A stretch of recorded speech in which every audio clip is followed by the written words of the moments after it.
terrible call. Although Case Keenum. Right. It's not a terrible call. Not a terrible call. It's just a matter of what the defense will bring. But I think the Steeler defense is fine. That should be okay. I'm starting the. No, I'm not starting Steeler defense. Never mind. Yeah. I don't know if you want to do that necessarily. No. I mean, I was thinking about it, but I didn't do it. You want to start a team? Start them against the Jets, like that, or the Texans specifically. Dude, So I tried to bid on the Cincinnati defense because they were playing. I believe it's the Jets, and I lost out on it. I was so pissed. My defense played the Jets last week. Yeah. Put up like, I don't know, a bunch of points. Yeah. The Pats D in my other league put up a bunch of points. I would say this. So you have to bid for defenses in the middle. So of the league? in my one league, we use free agent bucks, FAB money. Yeah. So at the beginning of the year, you have $200, and then you spend it as you wish throughout the year. It's much better than that, waiting, because even if you have a really good team and you can, if a guy goes on the waiver wire you really want, there's no shot you have him. You can get him in that, that snake order. But if you have free agent bucks, you're like a GM. You could go all in. You could build your team. Since we switched to that a couple of years ago, it's the best. It's the absolute best. Cool. So you have free. So it's like for waiver wire stuff, you still do like bidding with that too, basically. Yep. So only waiver. So we have $200 for waiver wire for the year, and if we want somebody on waivers, we bid money. We bid that free agent bucks. I see. So they were available. That's interesting because Cincinnati would have been. Yeah, I guess that's true. I was thinking like they might not be, but no, I think you're right. The Rams. They were playing Baltimore. They were playing Baltimore last weekend, so that was a risky pick against Lamar. So they're on the waiver wire. Yeah. Well, that really worked out for whoever had him, though. I know. Yeah. Really worked out. Yeah. That's great. I mean, so the Rams are.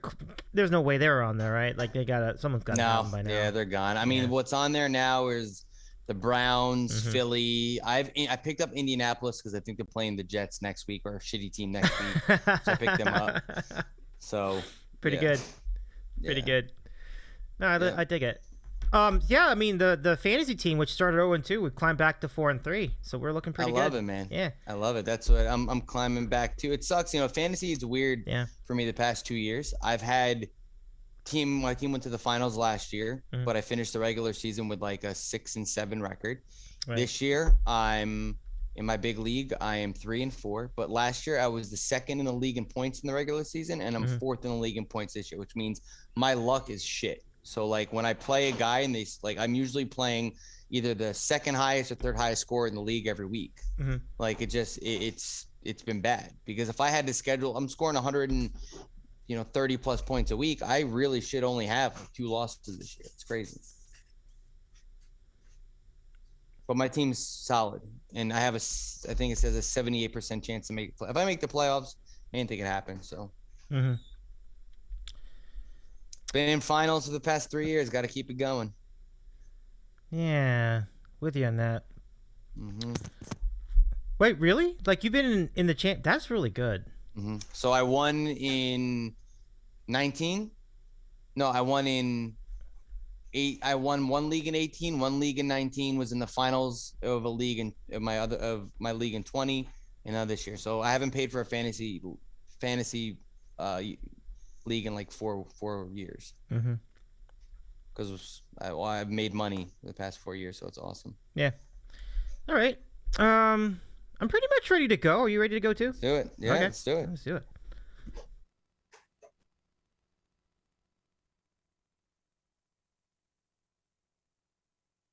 Doc Rivers continues to time and time again not get it when it comes to getting. Oh, let him play. You bet one bone to win 19. What site do you use where you can actually bet $1? They let you do 50-cent bets. Oh my goodness gracious! Yeah, literally, like he dropped Superman down like the drain, comes out, like God damn it, Superman. I don't know, honey. I don't know where he got that from. From Los Angeles, this is Dave in the City, part of the DITCOW Sports Network. Now, here's Dave Medina. Good evening, sports fans, and a pleasure to have you back for the big football show. And it's an even bigger football show tonight because we're doing both our fantasy show and our regular football pick show at the same time. So the reason is because of scheduling issues on my end. But we're happy to do it. So we have our friend Gerry Will joining us for the first hour of our show. And then at about 9:15, we'll bring in the rest of our football picks panel, Andy in Seattle and John in Connecticut, to break down the football picks and then give you our picks of the week. So it should be a really good time. Let's get right to it, everybody. We missed you last week. We're glad to be back here doing the program with you here on the air. And so let's bring back Gerry. Gerry, good to see you again. How's it going tonight? Good, man, Dave. Thanks for having me on again. It's another week, another fantasy, and people on Twitter have been talking about fantasy, so I figured it'd be a good time to get back on the pod. And I want to apologize to all of the Kareem Hunt owners, or if you guys went out and got Kareem Hunt. That's right. Obviously, it lined up perfect, though, because Nick Chubb got hurt, and Kareem Hunt was the lead back. And at the time, like we discussed, Kareem Hunt and Nick Chubb had almost the same amount of fantasy points. So you figure that he would be a bona fide, RB1. And then unfortunately he got hurt, but Chubb got hurt as well. So hopefully Hunt's back sooner than later, because I needed an RB2 and I ended up sending away Jamar Chase in a trade for Hunt, which at the time they were even. And now Hunt's hurt, but Jamar Chase is an absolute animal, which I knew. That's why I drafted him. But we'll see what happens. I got Kadarius Toney and Cortland Sutton to take his place, so I think they're people who could get the job done. Well, I'll tell you what. I mean, in the case of Sutton, I think that'll be a good pickup because he's been solid on the team that I have this year. We're both in the same league, right? In Umer's league, yeah. So you probably more targets than Diggs, more air yards, and a lot of the wide receivers out there. Cortland Sutton gets a lot of opportunities. Yeah. It seems to have been. It certainly has been a different year for running backs, but a couple of big guys I want to come into off the top. We'll get to Aaron Jones later because I think that's been the topic all year. We're gonna get to that. It was just a nutty. That was just, boy, what a letdown that was. But listen, I'm not gonna get to that yet. We're gonna go stay in positives, and the positives we'll start with is Derrick Henry. I think he did have a down game on Sunday, but up to then, threw a touchdown pass. Yeah, I mean so even at that he still had a touchdown. Like he just threw for a touchdown. That's right. Yeah. In just an absolute stomping of the Titans. I'm sorry, of the Chiefs by the Titans on Sunday. It's really impressive. Yeah. Yeah, and a guy that, on that Titans team, which, weeks ago you probably could have made a bid to get, and that was A.J. Brown before he really started to take off. And now he's, back to being the A.J. Brown that you thought you'd trade for. Obviously, injuries are always an issue there, but he's had a monster couple weeks. Yeah, good and point. There's a guy who you might be able to go and get that has not been that great, but the targets are there. 13 targets, 10 targets, 11 targets. That's Calvin Ridley. Mm-hmm. He's been hurt a little bit. The offense has not been great, but it looks like that Kyle Pitts is starting to emerge. May open it up for him a little bit. Matt Ryan's playing a little bit better. He's a guy, the targets are there. Like all you want in fantasy, those opportunities. And he had 13 targets one game, 11 one game, 10 one game. The targets are there. So he's a guy that might be able to go and get that could potentially go on a streak just like AJ did. So just keep that in mind. Okay. Duly noted on that. So overall, I feel like it's been a home run. If you remember the week before when Tennessee beat Buffalo, you had Henry go off on a 75-yard touchdown run, and that really set the bar for him. So, I mean, look, I was expecting a drop-off. He's been great. That game, man, that I can tell you guys, and you fantasy heads will appreciate this. I had Stephon Diggs. Yep. And I had Josh Allen. And I needed, in the final two drives, all I needed was 11 yards from Diggs to win or a touchdown from Josh Allen to win.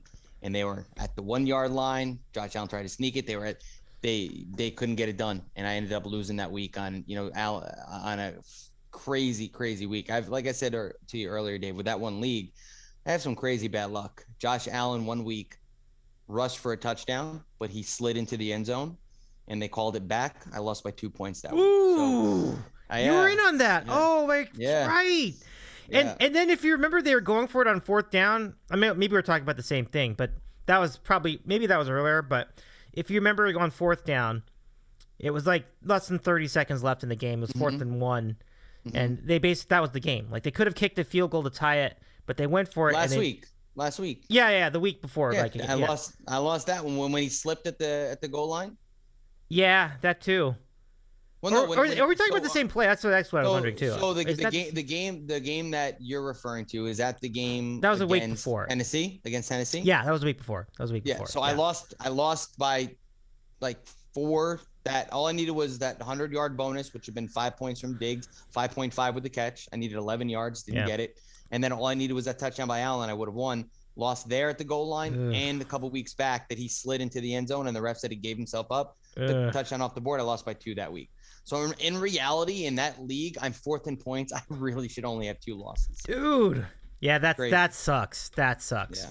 Now, I don't think that was a bad call, but that really sucks. Like, it's the rule. It's the rule, right? So, like, he did give himself up. That's how you would call it.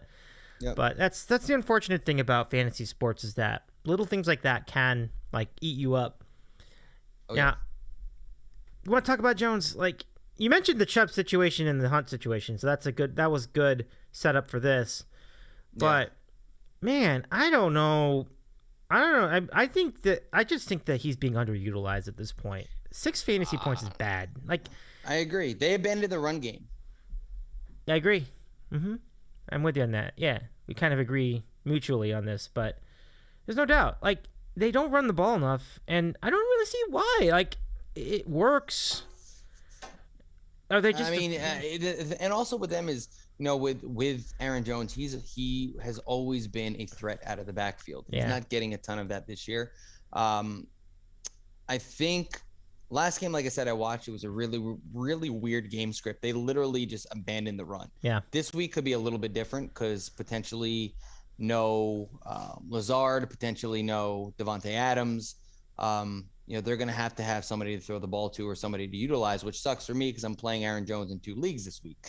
But yeah, I mean, he's a guy who I've always loved, and maybe I have a soft spot for him because he helped take, one of my teams to a championship and win me some money, 2 years ago. But I don't know. I mean, I don't watch a ton of the Packers, but from what I saw last week, they just completely abandoned the run. It seems like that they do that from time to time this year. And it's on the goal line, I see Aaron Rodgers throwing the ball a lot as well to obviously Devontae and his other guys. So, I mean, it's been a tough year for Aaron Jones owners for sure. Yeah. But they still have him ranked this year. I mean, maybe at Arizona now because the guys are out. They have him as the RB6 this week. Almost a top 5 RB. He's an RB6. But he I kind of saw that coming though. Like, because he's just not getting the points. Like, he'll have that one game every 4 weeks where he gets maybe close to 20. But man, that is bad. Like, especially for where he got drafted for a lot of teams or for a lot of players. It's just to me, like you said, it's because they don't use him enough. Like, he's not being used optimally. And I think if the Packers are going to succeed in this game against Arizona, they need to start using him. Like, take advantage of his skills. He's got great skills. Let him play. Like, let him play. But I agree. Let him play. No, I agree with you. Get the ball in his hands and he can make things happen. You saw it for the past 2 years. Just put the ball in his hands, whether it's on a screen, whether you're handing the ball off to him. He's a very good running back. Yeah. Just give him the opportunity to make things happen. So I agree with you there. Yeah, no doubt. I mean, that's pretty much it. I don't really have much else to say as far as the running back position this week. I mean, I think everybody's been pretty solid. I couldn't tell you what happened with Dalvin. Like, did you? Yeah. I mean, Dalvin. I mean, I don't have many. Was he even playing? This year, he may have been off. Never mind.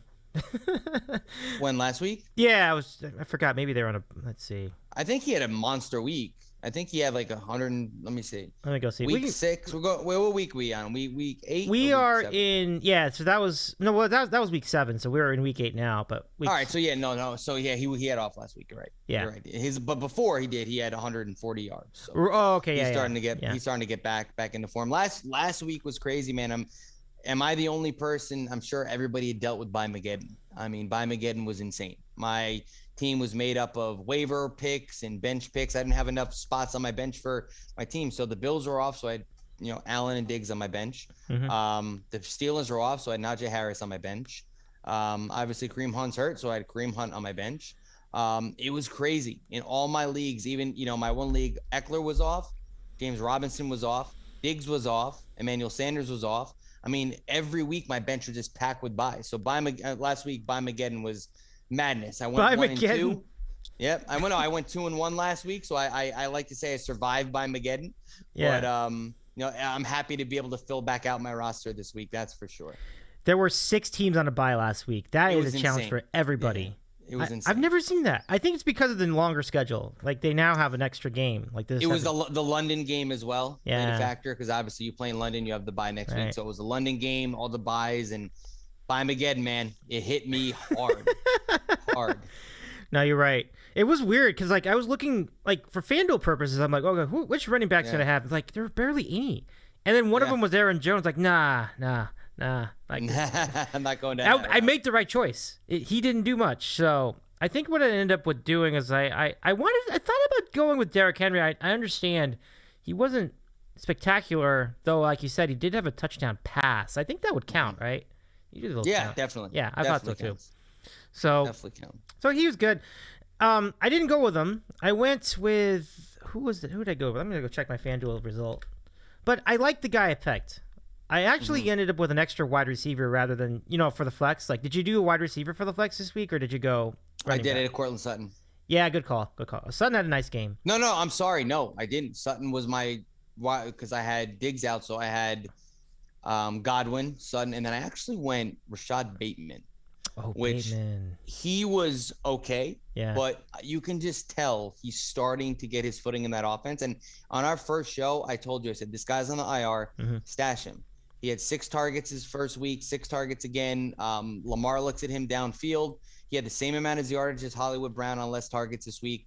Rashad Bateman is going to be a guy that late in the year could come on for you. So if he's on your waiver wire and you have room for him, stash him. Sammy Watkins hasn't been on the field. It's going to be Brown and Bateman and Andrews. And the running back situation in Baltimore is terrible. Lamar Jackson is their running back. So whenever he throws the ball, I think those 3 guys are going to be on the receiving end. And Bateman's a downfield target. He's a guy that gets yards in chunks. So I think he ended up having 80 yards or something like that, but he gets them quick. So that because of Mageddon, he was the guy that had to put in there. Kadarius Toney was hurt and Diggs was gone. So stuff like that. But there's some pretty interesting plays this week, I think, in DFS, Dave. Guy like Khalil Herbert, who's been coming on. He had 100 yards last week, and you might be able to get him cheap. Kenneth Gainwell, for the Eagles, possibly. They're playing Detroit, who's not very good. With Miles Sanders out, maybe you get him cheap and see what happens there. So there's some maybe RB2s you can try to get for cheap this week. Yeah, all right. I dig all that. So let me just give you the update of who I had. So I wound up with these running backs. First of all, I had Aaron Rodgers as the quarterback, which I liked. I think that was a good call. He was only $7,900 in FanDuel, which kind of low. Like, I would think he'd be like 84 or 85, but very good value. And it worked out great. He had 24 points. Now, when you do this FanDuel, are you doing this with the TMF guys? Yes, correct. I am. I got to get involved with that. Do a weekly one like that. Because now that I'm getting involved in the DFS money and I'm looking at the weekly leaders and everything, like I always do just leagues. I'm in 3 leagues, so I have all that up. But I'm going to do that with you guys one week and just see, because, now that I'm in and I see and I make my predictions on guys I can get for cheap and whatnot, I want to get involved in that. I love it. Yeah, we're always going to have a spot open or 2 during the week, so I would recommend doing that as well. So the guys I had as far as the running backs, Leonard Fournette, solid game, 16 points and a 38-3 win for Tampa Bay. And then I had, I actually did use a running back for this flex. I went with Myles Gaskin, who I liked. I thought that was a good call. 15 points, pretty good. I wasn't expecting. Come on the past 2 weeks. Oh, nice, yeah. He was only $5,600 too, so it was not. It was a very big time. It was a bigly value play from the start. But the biggest one was Alvin Kamara, and that was big game. Big game. And so it was so big, it took me to within 3 points of a money finish, 3.5 points. And dude, he was the such a money play that week, right, against Seahawks. Yeah, you knew that he was. That's a great pick. I love the call from the start. I'm like, oh god, I hope it. I was worried about maybe the rain would kind of slow it down, but actually, I thought the rain and the wind would actually benefit him because they'd run the ball more. Yeah. And it totally happened. Yeah. Like, it totally worked They out. had no receivers. Like, I thought Marquez Callaway would be an option for Jameis. Watching Jameis with Godwin and, Evans and just launching the ball downfield, I thought Callaway would be a guy that he'd be able to do that to. He doesn't go downfield like that. He throws a lot of balls to Kamara. I thought that Winston would be a lot better going downfield this year than he's been. I think the weather might have played a factor, but he was really conservative. I did see that. But just in general, he hasn't really gone. Yeah. He has his moments, I guess. But I thought it'd be much better, a much different Saints team going down the field without Drew Brees. If you can believe it, I had Callaway on the same roster on the Factual. So perhaps if Callaway had done like one more reception, I could have gotten something out of it. I did not. I like going duos. I like going with those combos because they could win you a week. Yeah. Say you had the Evans Brady combo, you probably won FanDuel this week. That's 6 touchdowns between 2 people. It's a good one. I had a friend, Dave. I had a friend, just real quick, that years ago, would do those FanDuel things every week or whatnot. He had Eli. He had, I believe it was Hakeem Nicks. He had 2 other guys that had like 3 touchdowns. He won $90,000. Dude. Yeah. Amazing. Yeah, won $90,000. Yeah, that's really good. Eli Nicks combo. He had a running back that went nuts, and he had another receiver who had like 3 touchdowns, and he ended up winning $90,000. It's pretty sweet. Yeah. Wait, now why was it that much though? Like, was there a buy-in or something? Was it a tournament? Yeah, I mean, I guess it was back. I don't know if they still do it, but when you're able to go into those. Did he quit his job? Play with a bunch of people. He didn't. He actually bought a house and an engagement ring. Oh, nice. That's a great. No, I'm sorry. I think it was a house and a Rolex. I don't know. The engagement ring might have came later. Okay. Yeah, it was a house and a Rolex. Yeah. Boy, good on him. Good on him. That's awesome. Yeah, he put his down payment on a house and he bought himself a Rolex. So that's beautiful. Good for him, man. Good for him for sure. Yeah. So, anyway, gosh, I don't know if I'm ever gonna. I don't know if the rest of my life. It's on video. My friend still have it on video that night when it was my buddy. He went over to my other friend's house and they were 3 of them were on the couch, and my friend who won was the most calm. My other 2 friends were going nuts as the clock was ticking down. They're like, "You're really gonna win. You're really gonna win." I don't think my other friend really, I don't think he really, it sunk in. It didn't sink in. $90,000, man. That's $90,000. This was years ago. We were maybe in our early 20s, and you imagine winning $90,000 in your early 20s. Yeah. Mid 20s, 24, 25, something like that. Yeah. Gosh, that's crazy. That's like, for either of us, that's either a year or 2 years of salary. If you're LT, it's like a month. But if you're that's really cool. Congratulations, retroactively to your friend. That's really cool. Yeah, it's crazy. Yeah. Crazy. All right, so let's look ahead to this week. We only have 15 more minutes of our fantasy spot left. So, what are your value plays, or what are the people you want to be that you have an eye on this week for Week 8 of the NFL? Sure. So, what positions do you want to go position? Just well, overall? let me go. Actually, let me queue up my charts first, so I can get an idea what we're looking at. So, if we go to you can actually go to sportsline.com and get fantasy projections on various players. I'm going to go there. So, sportsline.com if any of you are interested in that. We could start. The most important player I think right now is running back, but we'll start with quarterback anyway. Okay. So who are your players to watch, whether they are from a value perspective or other perspective in DFS or other, or just in general? Like, who is on the wire that might be good? Like someone that, let's say your quarterback's on the bye, and you need someone to fill in. Like, who would you be looking at? You're gonna think I'm crazy. Are you ready for it?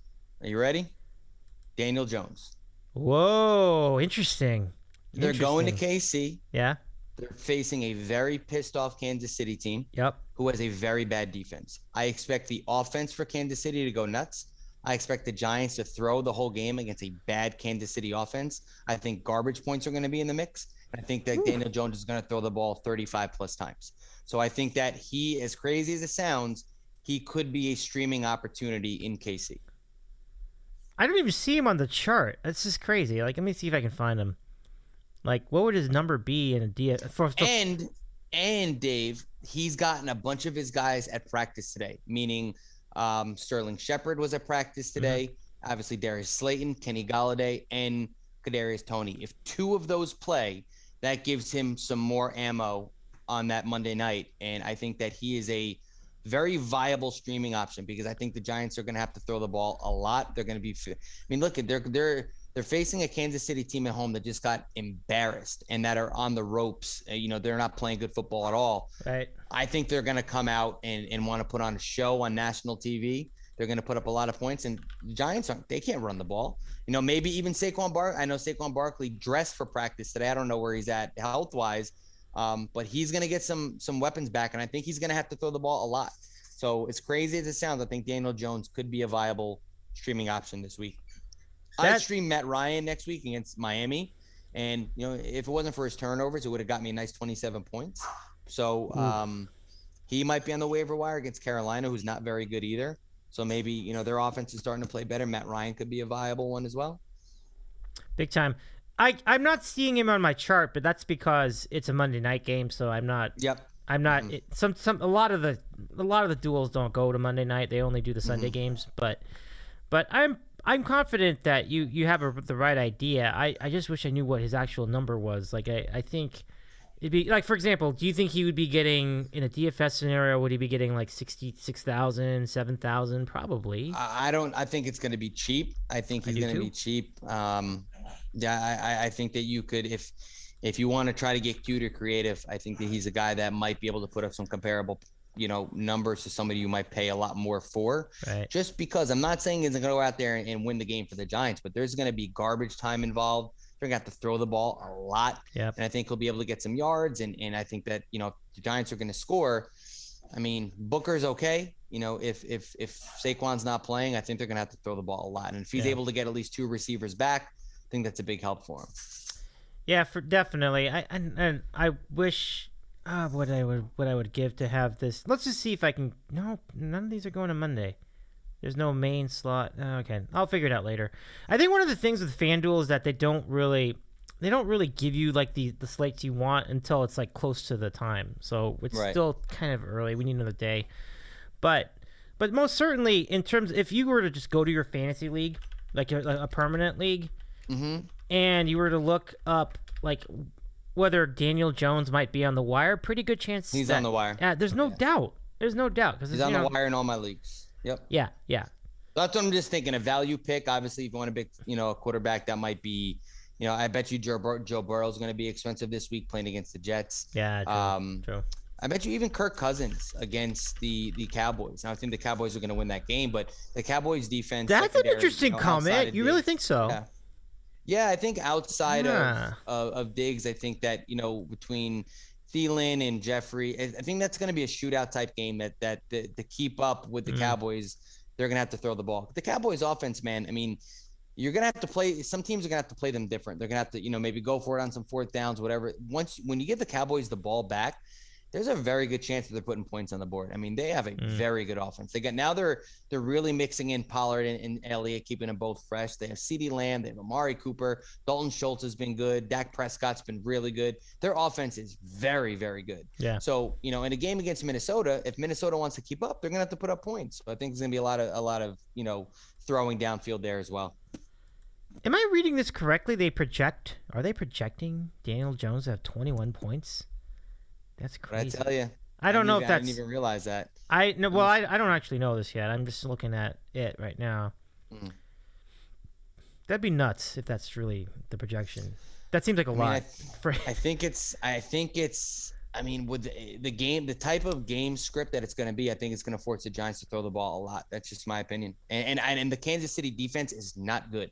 Their secondary is not good. So if the Giants get some of these receivers back, Daniel Jones has a chance, if you're in a DFS league, to put up decent amount of points, or you can use your money in other areas that that are rock solid. So, I mean, in the quarterback position, there's not many positions where you're able to kind of do something like that isn't a crazy risk. Like, you're not going to go and pick the 40th ranked running back and expect them to match points with the 10th best running back. But Daniel Jones, if he's the 15th, he could definitely match points with, let's see Kirk Cousins is the 10th. Ryan Tannehill's the 12th. He can match points with Ryan Tannehill, right? I mean, I think he can this week. We are, no, I think so. I mean, I think the matchup is really great in his favor.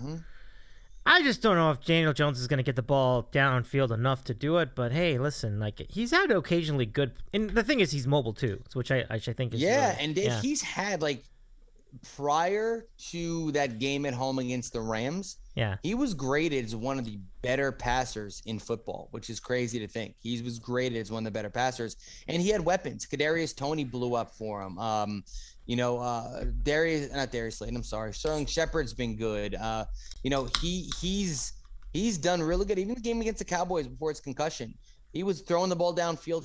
He put up some points that game, and he had to leave the game early. So, he's a guy that I like for cheap. Guys that I love is Josh Allen against Miami. I love that matchup. I also love Kyler Murray against Green Bay. Yeah. That could be a potential shootout. Whoa, wait, I don't know about that. Do you think Green Bay's defense is bad though?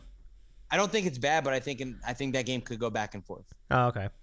I think go back. I don't know about that. I don't know about that. The Arizona offense is very good. Yeah, that's another aspect of it too. By the way, our friend Kevin on the Cape is on the chat tonight. He says Showfest is Gerry sponsored. Yeah, that's your logo. Yeah, that's right. Yeah. Big Patrick Mahomes guy too. He's gonna come out pissed off and he's gonna throw for like 400 yards. I think that's a sensible prediction. Yeah. Because he was so terrible. Like you figure that things will revert. And people are kind of underselling him now at this point. So it's a good. You want somebody cheap at the quarterback position? Just think of Daniel Jones and Kirk Cousins. Okay. Think of those guys. So let's move ahead to the running back. Where do you see the value? Value in running back. It's tough. Like I said, if you really want to go down the depth chart, you're going to have Khalil Herbert, who's been pretty good, and he's facing San Francisco.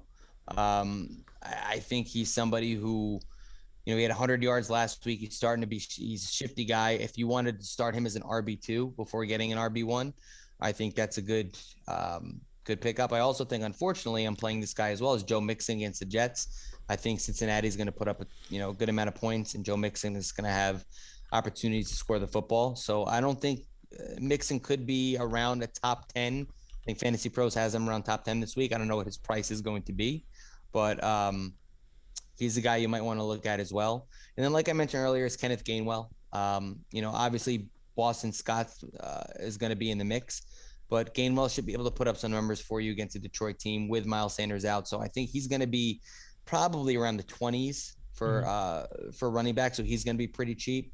So, you can go in and maybe, make a play for him as your RB2 or something like that and hope to hit pay dirt. So those are some of the running backs that I like on the cheap scale. I love Dalvin Cook this week against Dallas. Like I said, that's going to be a back and forth game, I believe. So I think Cook's going to have a lot of opportunities. And your boy Aaron Jones, again, I'm playing him unfortunately this week. I know. So if those two receivers are out, touches are gonna have to come from somewhere, right? Right. They're gonna have to get touches somewhere. So I think they'll but more than they. I agree with your statement. But knowing them, they probably would just throw like 50 times to like Alan Lazard and fucking he has COVID Robert too. They might lose Lazard. Oh, Lazard. He's not that good. So like I don't even give a shit. So it's gonna be their number one receiver is gonna be what? Randall Cobb. Yeah, probably Cobb. Our MVS is hurt. So that's what I'm saying. Like without those two receivers, where are the touches coming from? Sure, I'm sure he'll throw the ball a bunch to Tunyon, but I think that they're going to really utilize Aaron Jones if all those guys are out. Aaron Jones is a playmaker. They played him. They paid him. Absolutely. So if those guys are out, and as I'm giving you my love list, and I realize I'm playing Mixon, I'm playing Jones. I might have a long week this week. The team I'm playing is 1-5, and if I lose to them, I'd be really pissed. But their team isn't that bad. They have 3 top 10 backs, so could have a long week with these matchups. Yeah, you're right. That's a tricky spot. But I completely agree in the sentiment. They really need to get him involved. I just don't. Yeah. Their coaching staff has done a terrible job of that. Just a terrible job. Like he's just too good to be just limited to that kind of production. So maybe he's just not that good. Like it's always possible. Like he's just not that good. Like it's. I mean, I've watched a lot of Aaron Jones that have had him. He is a very good back. I mean, he catches the ball out of the backfield. He makes people miss. He's a hard runner. I don't think it's that. I think game script and I think the way they've utilized him has hurt him. I haven't seen much of them utilizing him in screens. I mean, Dave, I watched games when I had him where he would have 200 yards. I mean, he's a really good back. I think the utilization there has been a problem. I have seen it before. I mean, the fact that he even has that ceiling speaks to what his talent level could be. Yeah. So that's a fair point. Because even if you're like mediocre, like Willie Parker mediocre, like right, if you remember him, like years and years ago, Stealing running back, yeah, right, yep. But he was a compiler, a classic compiler. Yeah. Like, Yeah. he wasn't that great. Yeah. The truly great running backs can do 200 yards rushing or 200 all-purpose yards, right? Aaron Jones, the past 2 years, when I had him, he was the number 2 back in fantasy football, and last year I know he was top 10. Yeah. So I mean, for the past 2 years, he has been a huge fantasy player. Aaron Jones might have been 6 or 5. He was a huge fantasy player. I think it's the utilization this year. And no, I agree. Unfortunately for me, if those guys have COVID and they can't play, we're gonna get a heavy dose of Aaron Jones, and that's gonna. I'm fucked. So we'll see what happens. Well, see if that plays out. I mean, I'm looking forward to that game tomorrow either way, so it should be really interesting. Yeah. Here's this comment. Those are some of the lower guys that I like. Okay. I told you. And also Javonte Williams, I don't know what his rankings are. They're playing, and it's surprising how bad the Washington defense has been, because I thought that coming in with Chase Young and all those guys after being solid last year. But Javonte Williams is a guy I might want to look at. But I really like, for value purposes, Khalil Herbert and Kenneth Gainwell maybe as an RB2 or something like that. Oh, man. I hope I can remember those names, because those are some really deep cuts there, Jar. Really, really. Yeah, and there's also one more. He had a really bad week this week. I know what, I'm not going to do it because that offense is dead under Geno Smith. I'm not even going to do an Alex Collins. They not have a good really call. good matchup against Jacksonville. But that offense doesn't move with Geno Smith, so I'm going to fade him. Yeah, I'm going to fade him. Not the worst idea. Kevin does have a comment in the chat. He says Jerry crushes it with his job, crushes it with the ladies, crushes it with the Yankee coverage, and now he drops a shit ton of football knowledge. Question: does he sleep? Lately, barely, but I appreciate that, Kevin. You're the man for that, and I wish I was crushing it as much as you think I was. It's been super busy, but when it comes to football, this fantasy is a huge passion of mine. I've been in leagues for 14 years, and I've gotten really serious and really, I've always been serious, but now, it's with all the outlets that we have, it's, you're able to really consume a lot, and I enjoy it. I don't have favorite football team per se. As you know, I've always loved Randy Moss. He's my favorite football player of all time. My family are Giant fans. I pull for the Giants, but nothing like with the Yankees, where I literally live and die on pitches in April, So, but Kevin, I appreciate that. You're the man. You're the real one that crushes it in life. So I appreciate the kind remarks. There's no doubt about it. I mean, Kev is the legend. There's no doubt. Yes, he is. Yeah. Yes, he is. Now he adds this comment. Now, and when will he write a self-help book, or at least start an advice column on the DITCOW network? I mean, I think that could take a lot of time and effort that I might not have right now, but sounds like a lot of fun. It does. That'd be a good read. Sounds like a lot of fun. Oh yeah. You could always do a podcast, like another podcast, like do a self-help podcast. That'd be fun. Yeah. How to Ball by Jerry. No. Jerry Will. No, man. No, everybody balls in their different way. Everybody crushes it in their different way, for sure. I love it. Okay, so let's continue. I'm checking if my sync is right. Is my sync good? But you're golden. Okay, so we're going to wide receiver now. Yep. This is the toughest one for me. I never know who's good, who isn't in wide receiver. So who do you have for us? So you looking for value, or you want to know who I love this week? Because I love, and it pains me to say this because I traded him, is Jamar Chase against the Jets. Now, I will say this though, Dave. I will say this. I have seen games where you're playing a bad team and they run up the score quick, and if your guy isn't the one that runs up the score, say Tyler Boyd or one of these other guys run up the score, and it's 34-7 in the third quarter, and maybe you're not throwing the ball as much, that game script could work against you. And that happened even though Damian Harris had a good game against the Jets. He could have done a lot more. Some bum off the bench came and scored 2 goal line touchdowns. That would have been Damian Harris. Could have had 3 or 4 touchdowns that day. If the Jets were actually competent and scored runs, Damian Harris could have had a 150-yard day with 3 touchdowns. So sometimes if you do run up the score and your guy isn't involved in that, you might not have a chance late in the game to get involved. But Jamar Chase had 10 targets last week. And the big thing with him early on is they didn't think his success would be sustainable because his 4 targets, 5 targets. Now he's Joe Burrow's favorite target. Now T. Higgins isn't getting the targets. Now Tyler Boyd isn't getting the targets. So I love Jamar Chase this week against the Jets. Guy that I have also, I love Stephon Diggs against against Miami. And if you want to know some guys that could potentially be cheap, like I said, a guy like Calvin Ridley is getting 9+ targets a game. Eventually, he's going to be able to do something with him. He scored a touchdown last week. Matt Ryan needs to start getting it going. I don't know how cheap he's going to be, but I know he's net probably maybe just outside or just inside the top 20. He's probably anywhere between 20 to 18 this week in wide receiver rankings. So Ridley's there. Adam Thielen, as I've said, this is going to be a very back and forth game with the Cowboys. Adam Thielen, man, I think that's a good play. And I would love to say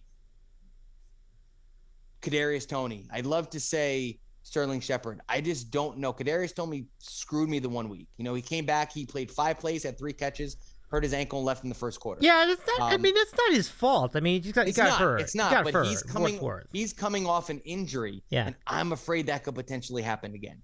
I don't want him to get on the field against Kansas City, re-injure himself, and leave the game. Same thing goes for Sterling Shepard with his hamstring, because they're going to get garbage yards. Like I said, Daniel Jones is going to throw the ball a lot.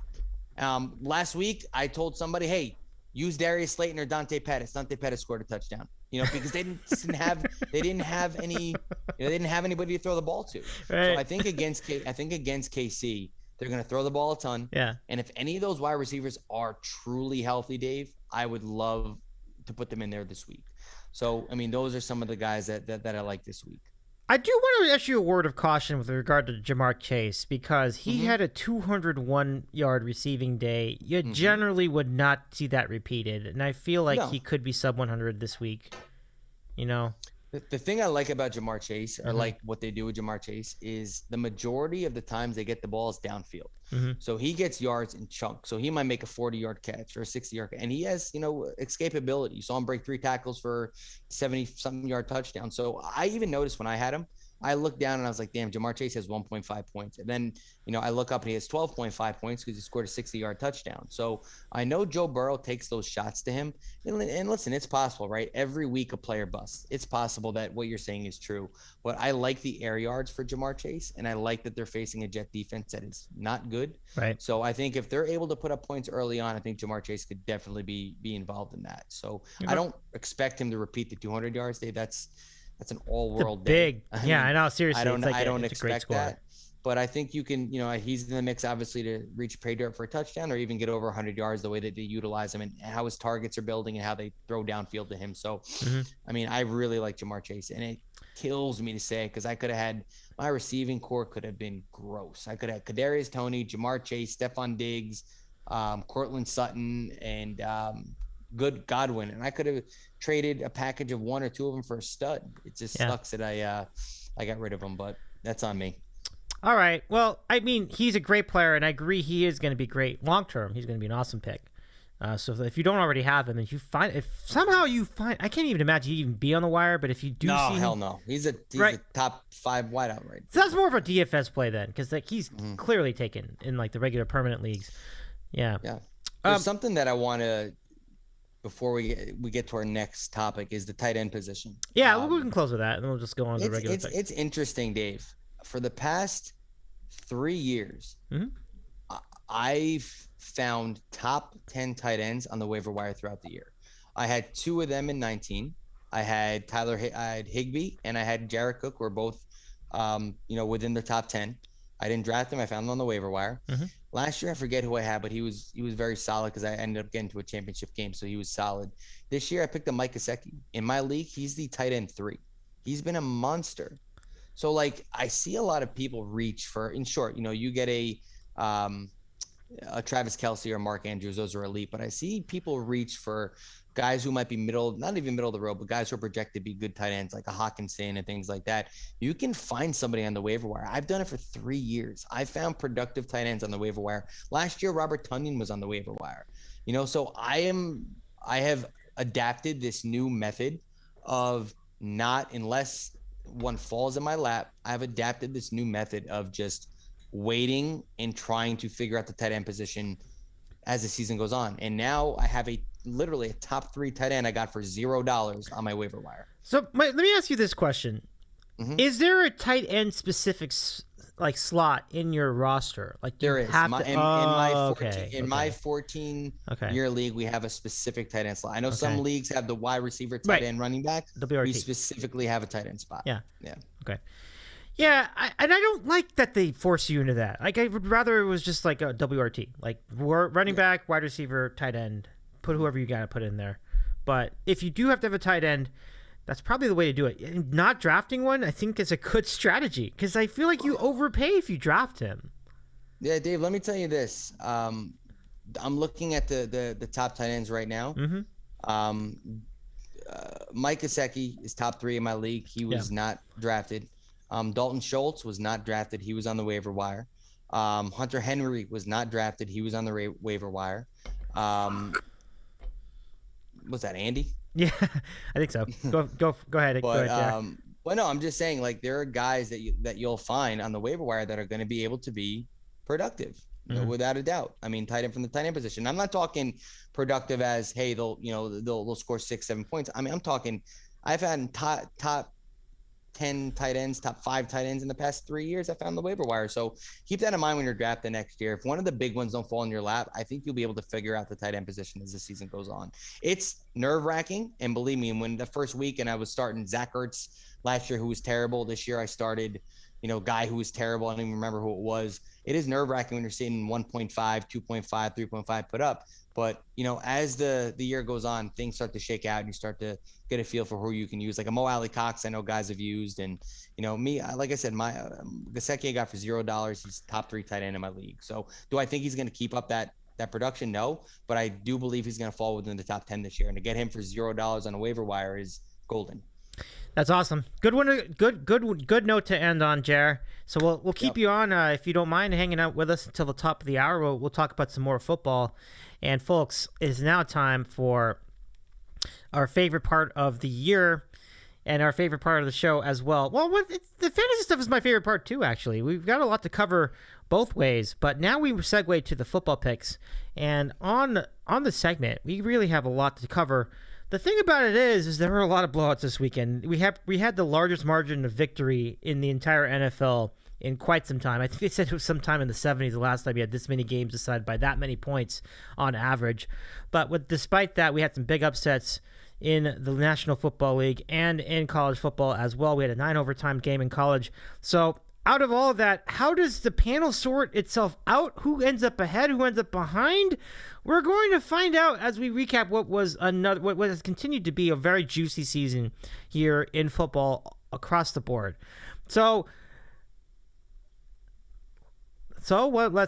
let me find the scene first. Okay. Let's hit it. All right, sorry for that delay, everybody. Football picks, week 9. Let's get back into it. Thank you, Jared, for hanging with us through this segment as well. Let's go into last week. A couple minutes left. We've got this coming up as in the results from week number 8. What a week for Ron in New Jersey. Look at this. 3-1 on the season. If you're watching on YouTube, you can see the result there. 3-1 on the week. Tremendous job out of Ron. John was close behind at 2-2. Dave was also, went also 2-2 for the week. And Andy, it was close, but with some of the picks, but he did go 0-4 for the week, unfortunately. And the guest picks from our friend Yachts went 2-2. So the result for the standings after 8 weeks, we have John still hanging on at 18-12 at the top of the standings. I'm close behind, about a game back. I at 17-13 for second place. Ron is the one making a real move, though. Like, he just shot up from 4th place to 3rd, and now he has 16-13-1. He keeps on rolling. Andy is 13-17. Plenty of season to go, however. And the guest picks are 12-16-2 on the year. You know the reason why that's 12-16-2? It's because Tommy had that 0-4 week a couple weeks ago, which was just that was a tough spot for him too. But anyway, that's what we have so far tonight. Let's introduce our regulars from the football picks panel, and thanks again, Jared, for hanging with me for the fantasy segment of the show. So let's get back our regs. And John, we're gonna go to you first. John, it's so good to see you. You were in the building for the Packer game. That's pretty awesome. How's it going tonight, my friend? Oh, amazing game. Obviously the Packers won, which helped. Probably should have been a little closer than the actual score. So we will take the cover as well with Green Bay. But yeah, just an amazing experience. The weather was perfect. And nothing else I can say. It was such a great time, and I hope to go back again soon. I had gone to a game 6 years ago, and I went back this year just because the uncertainty with Rodgers, and obviously having another good team. So I wanted to go this year. But yeah, it was a fun time, and glad to be back on Dave on the show, and hopefully we can keep it going here in first place with some more winners this week. I love it, John, and thanks. And I'm glad you had. That was a great call going to the game. That's a really, really good decision because, like you said, it could have been it could be the last year with Rodgers in Green Bay, so it's a good spot. Let's now go to Andy and say hello to Andy. How are you doing tonight, Andy? Dead inside, dead on the outside, but hanging in. We're breathing. Yeah, just looking at the picks. It's funny because in John's league, Browns +3 was a push, but in real life on Thursday, +1.5 with the Broncos. I suck. And then the Falcons -2.5. On Sunday, it was -1.5. But we talk about that game later because that game was Falcons shouldn't have even had to sweat that one out. But obviously, Matt Ryan's DNA is I suck in big spots, limp dick, and it happened. But like you said, a lot of game left, a lot of season, but I'm that 0-4 was it's just that resonated with my college football weekend and my NFL Sunday. I actually got to go in for 5 minutes and 10 minutes to pick up my laundry on the second floor because someone else is doing the laundry too. So yeah, it's drying. So I'll just be out for 3 minutes. Okay, no problem. 10 minutes. I like your background, Andy. Like your Zoom backdrop. Oh yeah, I saw Captain. I've always wanted to try it, and I'm like, I don't know how to do it. And then I saw Captain. We got some time, and then this is the only this is my work computer. This is the only JPG on my whatever you want to call it, the hard drive. Mm-hmm. So. Looks good, man. This is actually LT's back. No, just kidding. I was going to say, it looks like there's a pontoon poke in the back of that thing. That's awesome. I love it. Well, Andy, go ahead and get your laundry. Thank you very much for checking in. Let's go to Gerry, who's our guest picker this week. How's it going, Gerry? Not too bad, Dave. Thanks for giving me the honor to make these horrific picks. I'm out of my Survivor League by week 5. So comes to fantasy, it's one thing. When it comes to picking, it's not very good at it. So I don't do the FanDuel bets and all that stuff that all my friends do because I'm pretty shitty at it. I probably should try and get better, but fantasy's good enough for me.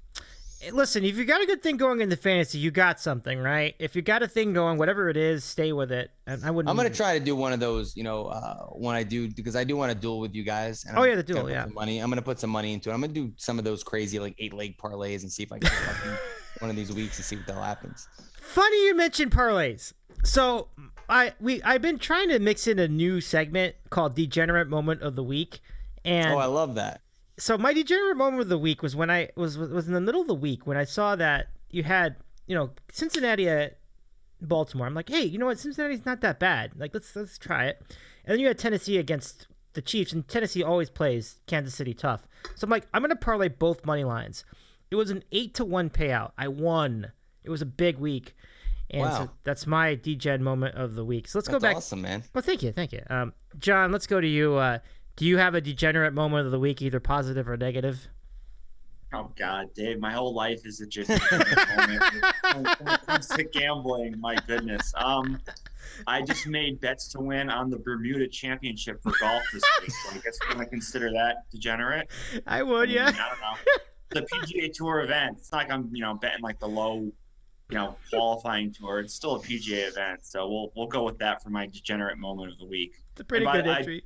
Well, the good thing about having the legal betting now is they offer you all sorts of free shit because of, they want your business and whatnot. So last week I actually hit Matsuyama at 12-1 and I used a $30 free bet. So my account is doing pretty well for that one. So I had some more free bets. So this week for the Bermuda Open, I bet Willett, Hadwin, and Kramer Hickok are my 3 bets to win. So watch out for those guys, Dave. Oh no! All right, I'll give it a look. That's pretty good stuff. I don't know if Andy's still getting the laundry. No, he's out getting the laundry. Okay, so let's then go back to you, John. We'll get your recap of last week's action. And so most of your action was at Lambeau Field, which is awesome. That's a great place to be. But yeah, unbelievably, it was a dull weekend for the NFL. A lot of blowouts. Like, you're talking about some real dogs in the middle in the mix. And I'm just a moron that just thinks that Houston might actually compete in a game. Those guys are terrible. But anyway, let's go to you for the last week's recap. Yeah, so I don't have much to say about the early window. Obviously, I was at the Green Bay game, so I could talk about that. Like I said before, if you look at the box score, I mean, Washington had 100 more total yards. Yeah. They only put up 10 points. I don't think they punted in the game, but they were just horrific in the red zone. Heineke threw an interception. They had that one play where he gave himself up on the 1 yard line, and then they go for it on 4th and goal, and he fumbles the snap. But then at that point, you can't reach the ball over again to score. So that was just a disaster. There was another time where they got stopped in the red zone. So they really could have put up some more points. But hey, I mean, the Packers' red zone defense has just been. They hadn't gotten a stop all season long until this game, and they got 4 of them. So kudos to them for coming through in the clutch. And really, they're missing all sorts of defensive players. I mean, Zadarius Smith's not playing, Jair Alexander not playing, Preston Smith was not playing, Kevin King, I know we shit on him all the time, he was not playing. I mean, they had a lot of guys missing, and they did a pretty good job keeping Washington out of the end zone. The Packers really couldn't run the ball, but it didn't matter. I mean, Rodgers had a fantastic game, which is you would expect against that defense, and they took advantage of the couple turnovers they got. Played the end of the half well to get a touchdown there. So it was just a very solid win for Green Bay. I guess I can touch briefly on some of the other games that I did see. I did see most of the late window, just kind of at bar and whatnot after the game. Yeah, the Texans are just non-competitive on the road, and especially with Davis Mills playing, he's just a disaster. I mean, there's nothing else you can say about it.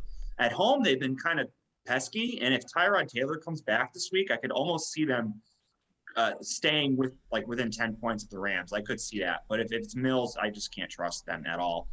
The Bucs-Bears game was over before it started. I mean, Fields had 6 turnovers. I mean, that was just ridiculous. And the Eagles-Raiders, I saw so many people on the Eagles all week. I just don't understand the love for the Eagles. They stink. They are terrible. I'm just not. And I was going to take the Raiders, and I didn't end up betting them just because all these people love the Eagles. I just don't understand this sharp love for the Eagles. They are not a good team. And then the Sunday night game, I took the under because you heard about this huge bomb, typhoon, cyclone, whatever the hell they were calling it. There's going to be this horrible weather, and they still ended up putting up 50 points in that game, almost near 50 points total. I know there were a few turnovers, but the Niners are another really overrated team. They are not a good team. Nah. And kudos to the Colts. They showed up, and Wentz is starting to limit his mistakes a little bit more, and that was a good win for them. I guess I'll just touch briefly on the early games. I mean, the Chiefs. I mean, what else is there to say? I mean, some of the other guys can touch on that. Just a disaster there. Sam Darnold benched. We'll see what comes of that. Cincinnati with the huge win, so they're clearly better than we thought, and that makes that Green Bay win look even better a few weeks ago, in my opinion. And then I guess I'll just mention the Monday night game. So I actually got to watch this game on my flight on the way home, which was nice. I mean, the Seahawks, they had one offensive play the entire game to Metcalf, and it was just a jump ball. And it makes me even more annoyed that I needed him to outscore Winston by 5 points to win one of my fantasy teams. So here I am. I'm thinking I'm sitting pretty after that first play, and then he does shit the rest of the game. Even in the last drive, they couldn't get him 3 catches to even move down the field a little bit. I mean, that was just. And the Saints, I mean, they're two offenses that have no explosive plays. That was an easy under, but just an ugly game to watch. And really, the Seahawks got to be kicking themselves for not being able to win that. But they're just playing so conservative with Geno Smith at the moment. But yeah, I mean, the week is what it is. I mean, you're going to get kind of one of these weeks every year in the NFL where the matchups aren't that great, and then the games really don't deliver. And that certainly was the case this week. But this past week. But coming up, I think basically all the spreads are like under a touchdown, except for that Houston game I mentioned. So it should be pretty exciting coming up this weekend anyway. I love it. Thank you for the recap, John. That's really good. There's something I wanted to add from that, from to follow up on, and I'm trying to remember what the hell it was at this point, and I can't remember. But while I figure that out, let's go to Andy and let's get your recap of last week's action. Yeah, I'll just kind of ramble here, scatterbrain. Still bitter about that Browns game. Listen, I think, Bridgewater played like doo, but I would say the weakest part of that game was like the Bronco defense because they only gave up 17 points, but who'd they give 17 points to? Like the no-name running back and the no-name quarterback. It wasn't the Browns, it wasn't Baker Mayfield. It wasn't Hunt. It wasn't Chubb. Wasn't Odell Beckham, who's just a fossil anyway. But yeah, that just kind of set the tone for the week. I mean, look, you bet on Carolina, you're a clown.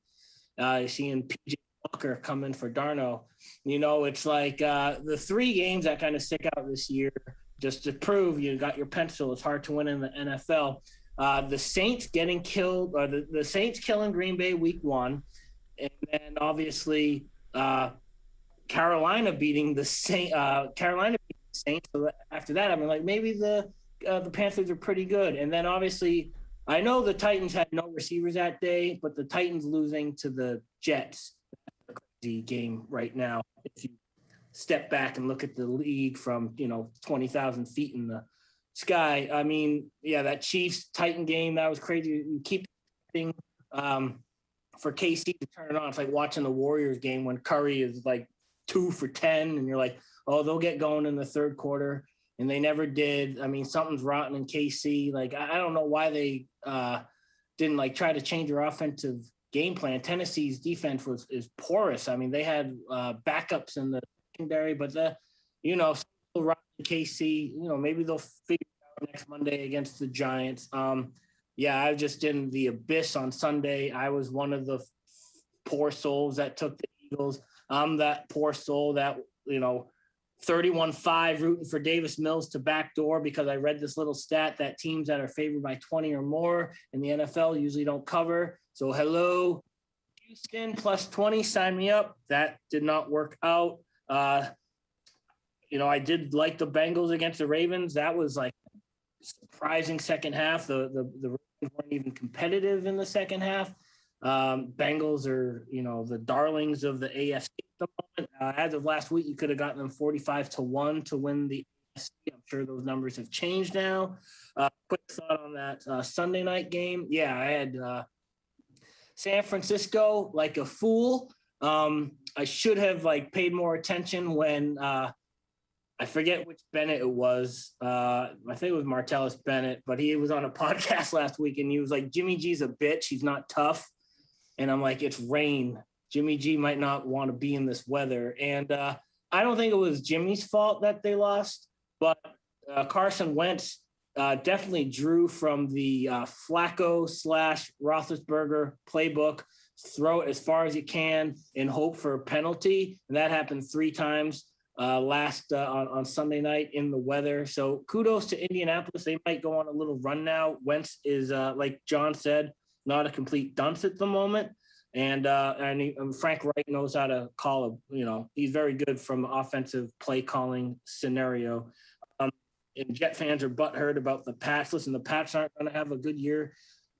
And obviously Bill holds a grudge like no other. And it's not college. I was talking to Tommy on Sunday night and he was like, Jet fans are upset. And I'm like, well, yeah, it's not college. These guys, let the Pats have their fun. What would you expect? It's Bill. He's gonna pick his spots to have a highlight this year, and obviously it's gonna be against the Jets because they of all their history. And that Monday night game, woo, that was pretty atrocious. Yeah. I like Geno Smith, but you can't defend that performance. And obviously the kicker for the Seahawks, Jason Myers, he was due to have a bad game, and he had one. He had a bad game, missed 2 field goals. Ooh, Yeah, that weather was setting up for an ugly game, and we got it. Certainly 13-10. That's an ugly game, no doubt. So let's go to Gerry, Will. And is there anything you want to add as far as last week's action? Bye, Mageddon. So it was, there were, obviously a lot less games, but the surprising game, I think Andy hit on it, was the Baltimore game. I thought that was going to be a lot more competitive, a lot more fun from the Baltimore side of it. It seems like the Cincinnati defense is, I guess they're playing some pretty good football, because I know fantasy wise, they were a hot item this week, and obviously who they were playing is part of that. But, no, I mean, I think that, before I run, there's some picks that, I'll give you guys three. How many picks do you guys do, Dave? 3, 4? Well, we do 2 in the NFL and 2 in college, so you can give us our. You can do extra give ones. Him the bonus. We'll do the bonus. We'll do the bonus. Yeah. What's the bonus? Like, what do I get? 3 picks? Look, do 2 that you want to lock in on, and like a third one can be your bonus. Yeah. All right. So, let me do this. Okay. Let me do. I'm gonna take your Steelers. I think Cleveland's what they're favored in Pittsburgh, right? That is correct. All right. So I know Nick Chubb's back, but I'm not a big Case Keenum guy, and I think coming off a bye week, Pittsburgh coming off well rested, at home, coming off a win prior to the bye week. I like their, even though they didn't look good against Seattle, I like them at home against Cleveland. I'm going to take, based off of Seattle's performance this week, I'm actually going to take Jacksonville. They're a dog at home. I'm going to take Jacksonville. They're coming off their first win, and I did not like the way that Geno Smith looked. I like some of the offensive weapons. I mean, I like James Robinson. If Trevor Lawrence does not turn the ball over, I think at home they could have a good shot there to cover. And I'm going to take Tampa in New Orleans. I think that inside is going to make Tampa even more dangerous with their weapons and their wide receivers. And Leonard Fournette's come on like, an RB1. And Jameis Winston does not look great. So I like Tampa at New Orleans. So those are my 3 picks. College, I don't even know. I'm just going to... You can get that to me later. But just a quick question. How many points were the Bucks laying there in that game? The Bucks 5.5. Okay, I'll put it in as 5.5. That's fine. So minus 5.5. Wait, they're in New Orleans and they're giving 5.5? Mm-hmm. Wow. Well, I mean, they deserve that, but I'm just saying that's crazy. I think they win by double digits, but no, you're not wrong. But yeah, so I mean, those are my picks. I can't wait to go 0-3 because I suck at picks. So I also will probably forget the picks that I made. So Dave, please feel free to text me and remind me on Sunday when either my picks are sucking or they have a chance. But I just want to say you guys do a great job. Thank you, sir. I'm driving and it's a football week. I listen to you guys on Dave's podcast and I listen to some fantasy podcasts. So you guys do a great job. Looking forward to listening to the rest of the episode. Andy, John, guys, go ahead and kill it. And can't wait to listen later in the week. Jared, thank you so much for. See ya. All right, boys. Have a good night. Take care, fellas. Take care, fella. Jared, really good to catch up with you. So yeah, he was great with the fantasy spot earlier tonight. It was good stuff. So for the rest of us, it's time for our picks. Let's do it. So John's the leader, so let's go to him first, and let's get your picks for week number. What are we looking at? We're looking at week 8 in the NFL. John, it's yours when you're ready.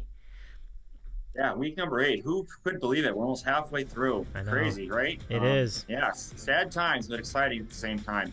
All right, so I'm going to start here with the Colts, at the aforementioned Colts, giving a point at home to the Tennessee Titans. We just talked about the Colts, how they've been playing much better since their kind of rough start at the beginning of the year. They've won 3 out of 4. The one game they did lose, they should have won when they blew the game against the Ravens on Monday Night Football. Wentz has, he did have a stupid play the other night when he just kind of flipped the ball and it turned into an interception. But, Reich has been kind of, holding him in for the most part, and just he's been getting more comfortable in the offense as the season's gone on. Their running game has been on point with Taylor and Hines, and they got Hilton back. So the Colts are starting to come into form. And this is more so a fate of Tennessee coming off of just 2 huge home wins. I mean, you beat the two preseason favorites in the AFC at home. You beat Buffalo on the Monday night. You think maybe there'd be a letdown from that game. No, they beat the Chiefs in just a dominating blowout, and now they're going on the road to play the Colts. This is the second division. These two teams played earlier in the year, and I believe the Titans won by it was a very close game. They won by like 7 or 8 points, so there's a little division revenge angle with that. Let's not forget this Titans defense is still not very good. So I think, that was kind of masked on Sunday. I had no idea how the Chiefs only scored 3 points. I mean, there's just something clearly wrong with them. But I think the old Titans defense will kind of rear itself here in this game. And I just like the Colts in this spot. So give me the Colts -1 for game number 1. In game 2, there's a lot of games I like this week, which is kind of scary. But I decided to go with the Lions getting 3.5 here at home against the Eagles. Like I said before, I just don't understand it, why people like this Eagles team. Sirianni is clearly over his head. I don't think Jalen Hurts is a good quarterback. I mean, he clearly is a talented athlete, but I just don't see it. They don't run the ball. Now Sanders is hurt.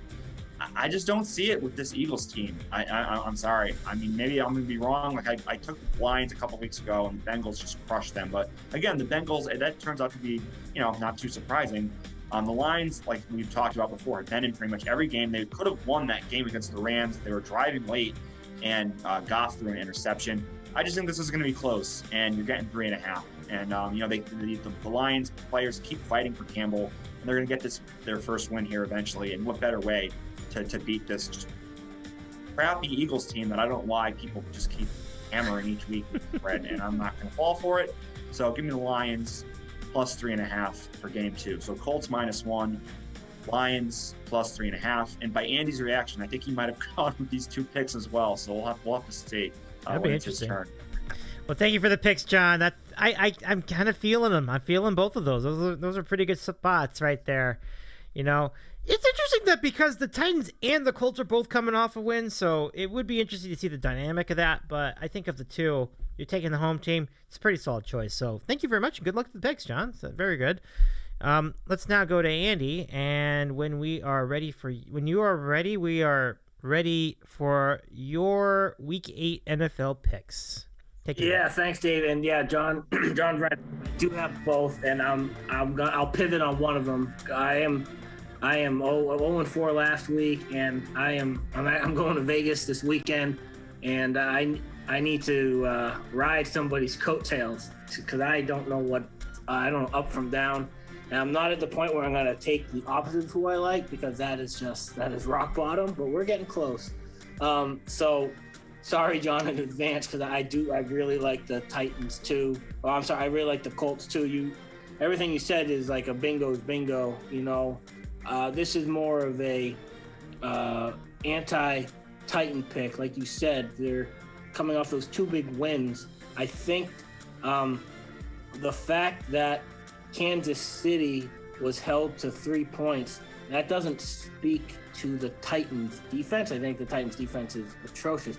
I think that's the dysfunctionality of the Chiefs overshadowed all the weaknesses of the Titans. And the week before they had that crazy win on the Monday night game against the Bills. And this is a game where I think the Colts are they seem a lot more cohesive than Kansas City at the moment. Now they get to play on a much better field, and like they got the ground game going well. Taylor is a very good back. Wentz has his receivers in order, and their defense is I wouldn't say it's a minus. I don't think it's a plus either, but I think they'll be able to get the job done at home. Tennessee, they've had to offset those 2 great wins. I mean, they also got their doors blown open against the Cardinals, and that loss against the Jets, albeit they were all banged up. But it's just give me the Colts -1. And I also circled that Lions game, but for the sake of the contest, I will pivot and I'll take the Pats. I actually I didn't even have that like as my alternate, but I'm gonna do it now anyway. I think it's 5.5, Dave, if you can double check. Looking at that, let's see. You're out in your backyard, out in LA. Congratulations, Yachts. You got it. And I know they played him last year. You know, Belichick had a good game plan for Herbert. This is obviously a much different Herbert. He's grown, he's developed. And this is just like, why are you taking the Pats? They're, you know, the Chargers were everyone's darling, you know, a couple weeks ago. I'm just going to take them. You know, maybe they got some confidence by beating up on the poor Jets. You know, I got the pom-poms waving around. You know, the Pats, they've had some eyesores, obviously, but that Dallas game was pretty close 2 weeks ago. They pull stuff out of their ass. You know, Mac Jones, he's a rookie, and you're going to have some patience with him. No one's going to be the next Tom Brady. Some of these Patriot fans are just spoiled. And, I mean, if Mac Jones materializes to be like a B- for his career, like that's pretty good. Like, we've been spoiled. And they're finally starting to get both tight ends involved. Hunter Henry and the other guy. He had some big drops earlier this year. Damian Harris he hasn't fumbled in a couple weeks. And, you know, the defense has to obviously step up. There's a much higher class playing the LA Chargers. And it's 5.5. I'm not saying they're going to win. Hopefully they keep it close for Iron Eagle. And, getting 5.5, you can get a backdoor. You know, they could be down by 8 late, 9 late. And, you know, whether it's a field goal backdoor, touchdown backdoor, I think you'll be in good shape. Give me the Pats for game number 2. All right. Thank you for the picks, Andy. Iron Eagle doing that game. That's a very good broadcast assignment for that matchup, but not bad, not bad. So good luck, Andy, to the picks. Let's go ahead and continue with Ron in New Jersey's picks via the text. Let's see what we got for Ron this week in week number 8. Yeah, week number 8 of the NFL season. Let's do it, everybody. So here we have these picks from Ron in New Jersey. Now, interestingly enough, he doesn't have any checker on checkers so far. No, actually, he does. I'm sorry, he has one. Okay. So, but game number 1, he does this a lot. He was going to fade his hometown team, the New York Jets. He's going Bengals giving 10.5. Is there any reason to refute that pick? Bengals are flying. They just beat Baltimore. The Jets are just terrible. So I don't disagree with that at all. Bengals minus 10.5 for game number 1. Game number 2, he will go checker with Jerry's guest pick of Steelers getting 3.5 at the Browns. And as far as the reason, I can't even say. It's just that the Browns are so depleted with injuries. It's a pretty solid choice for Ron. So for Ron, once again, he's on a roll. He's going to go with Bengals minus 10.5 to go with Steelers plus 3.5 for week 8 in the NFL. Nicely done, Ron. I like that Steelers pick too. I like it, Dave. I do too. We got to root for the over 9. We got to root for or whatever. Yeah. Oh yeah, your win total. That's right. Bet. Good call. Yeah, I agree. I mean, I figured that the Steelers, if they were going to lose a game, it would have been the one against Seattle. But they came out and they found a way to win. That was a good spot for them. They're off. That's gonna come back. You know, that was big, beating Seattle that Sunday. Bigly. All right, so that leaves it to me. Let me give you my picks for the week. And here they are. Here we go. We're going to go with these picks. I've been doing pretty well with the NFL picks this year, so I'm really excited to deliver these to you. Okay, so we're going to start with Thursday. And look, if this is a mush, John, I'll do whatever I can to make up for this. But Packers getting 6.5 against the Cardinals. I understand Devontae Adams is out, and that's a huge part of their offense. I absolutely understand that. Absolutely. The COVID scenario is keeping him out of the game. But it's two things. One, I think that Rodgers is more important here than Adams. I mean, I know how great he is. He's great. He's absolutely great. But you can make up the ground. I don't think that's going to be a problem. You can stay within the touchdown of Arizona in this scenario. The second thing is, as John would probably agree with, Cliff Kingsbury with 6.5 points to lay at home. I don't love it. I don't love that at all. I just think that's the perfect time to not trust him. And the team they beat last week was garbage. Andy, it's funny because I was also on Houston plus 20, whatever it was. Oh my God, that team doesn't belong in the NFL. They're so awful. They scored 5 points. How do you score 5 points in an NFL game?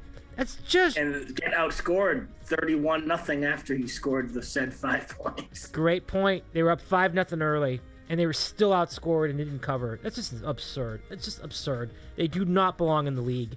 So you cannot use that as an evaluation of the Cardinals here. I think they're going to have a letdown. I think the Packers could be very sneaky here. We'll see. So I'll take a chance on it. Not with a lot of confidence, but I'm going to go with the Packers getting the 6.5. That's a lot of points. Game number 2, kind of the same idea. I don't feel confident in this that much, but there's going to have to be a point. The Cowboys have played amazing football, and they're coming off a bye. So everything says they're going to have a great game against the Minnesota Vikings, who they're not above 500. They don't have a great quarterback. Their offense has been really just terrible in some weeks, like, for example, against the Cleveland Browns. But, look, listen. I've been waiting all year for the Cowboys to play a bad game. I think this is the moment because I think Dalvin Cook is great. I think he's going to give them problems. I also think that Cousins, look, he's not good. He's okay. This is going to be the game where I think the Cowboys lay an egg. I really feel that way. Here's why I think that. Because if the Cowboys really were that good, then why are they only giving 1.5 points in this game? Think about that for a second. So the Vikings are home. There are 83% of the bets are on the Cowboys. Then why aren't they giving 4 or 5 points in this game? Something is telling me that there's something wrong, that point spread is saying something to us. And I think what it's saying is that the Cowboys are not that good. Maybe it's the defense that's the problem. I don't know, but this is the game where I think the Cowboys are going to lay an egg. So I'm going to go Vikings plus 1.5. Again, why would they be only giving 1.5 if they were really as good as everybody thinks? Something's not adding up. So we're going to go with that. Vikings plus 1.5 to go with Packers plus 6.5 for week 8 in the NFL. And I believe that's it for the NFL picks. Just to repeat, Jerry's picks are Steelers plus 3.5 and Jags plus 3, which is very, very, very interesting. But I like it because the Seahawks are not the Seahawks without Russ. So let's go look at the action in the NFL this week. We do have a bunch of good games. There's Andy hanging in back just to check out what we have. But if you look at what we have on the schedule, the game on Thursday is going to be just a terrific game. Packers versus Cardinals. Yeah, a lot of drama. I mean, John, you would know this matchup a lot more than I would, so hopefully my instinct is good here. I don't know, but listen, even if it's wrong, it is what it is. Titans versus Colts. I did put it in because even though you'd think, well, the Colts aren't that great, but it's a division game. Colts came off a pretty nice win against San Francisco on the road, and the Titans are due for a letdown. I think this could be a good game. Vikings, Panthers. Now, I'm sorry. That should be Vikings versus Cowboys. That's a doppelganger. Yeah, that's a little bit of a mess. That's a bit of a mess up. Atlanta. Yeah, Falcons, Panthers. Yeah, that's not supposed to be on that sheet. That's not supposed to be on that sheet. Sorry. But Bucs versus Saints is a game. That's at 4:25 at Fox. And I don't know what that could be interesting. Just it's a divisional game. I never rule out the Saints scenario there. They're at the Superdome.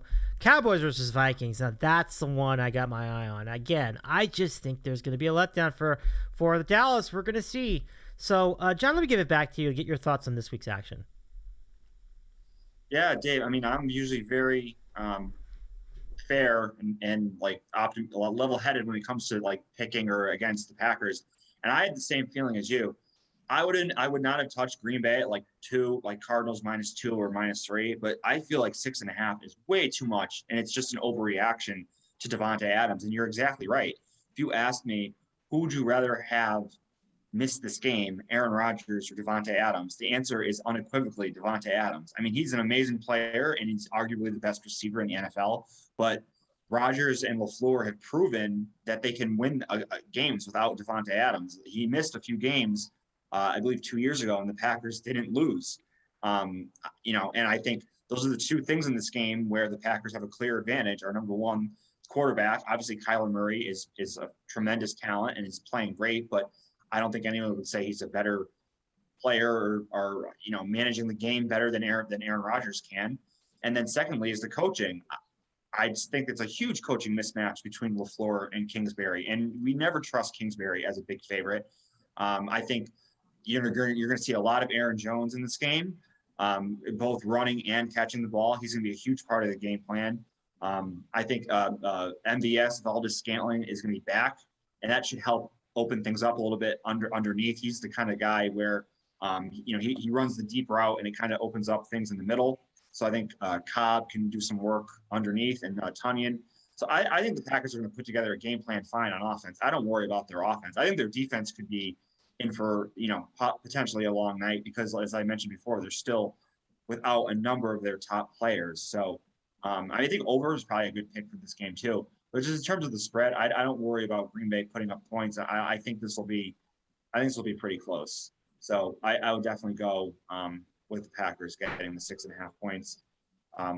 As far as the other games on the schedule, yeah, it should be, like I mentioned before, like all these spreads are pretty even for the week. I kind of tend to agree with you with your Vikings Dallas assessment. It's like, yeah, oh my God, Cowboys -1. This is so easy, free money, baby, let's go. But like, why are they only -1? It just kind of smells. You're absolutely right, Dave. I don't know if I'll probably pick this for like our pool or because I don't know if it's one of my best picks, but I tend to agree with you on Minnesota for this one.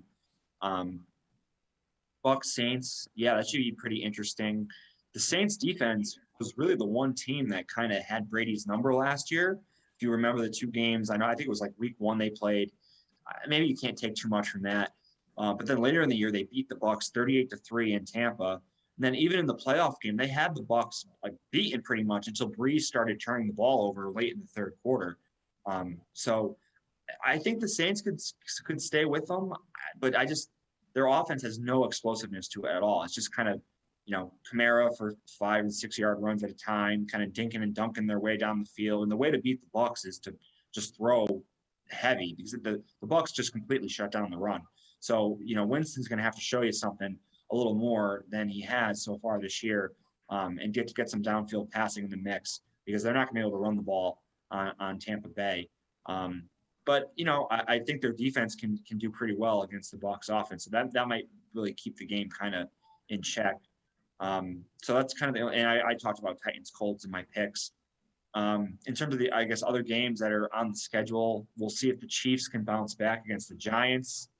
Yeah, I don't know. I had absolutely no idea what that game. That's just going to be a game to put on Monday night, fire up the old Twitter, and see some hot takes being fired off no matter what happens in that game for both teams. Some of the, I guess, the other early games, I do like that Jags pick. I hate to say that I'm taking Urban Meyer on the road, but how can you take the Seahawks laying 3.5 points right now? And that half, I think, will be key.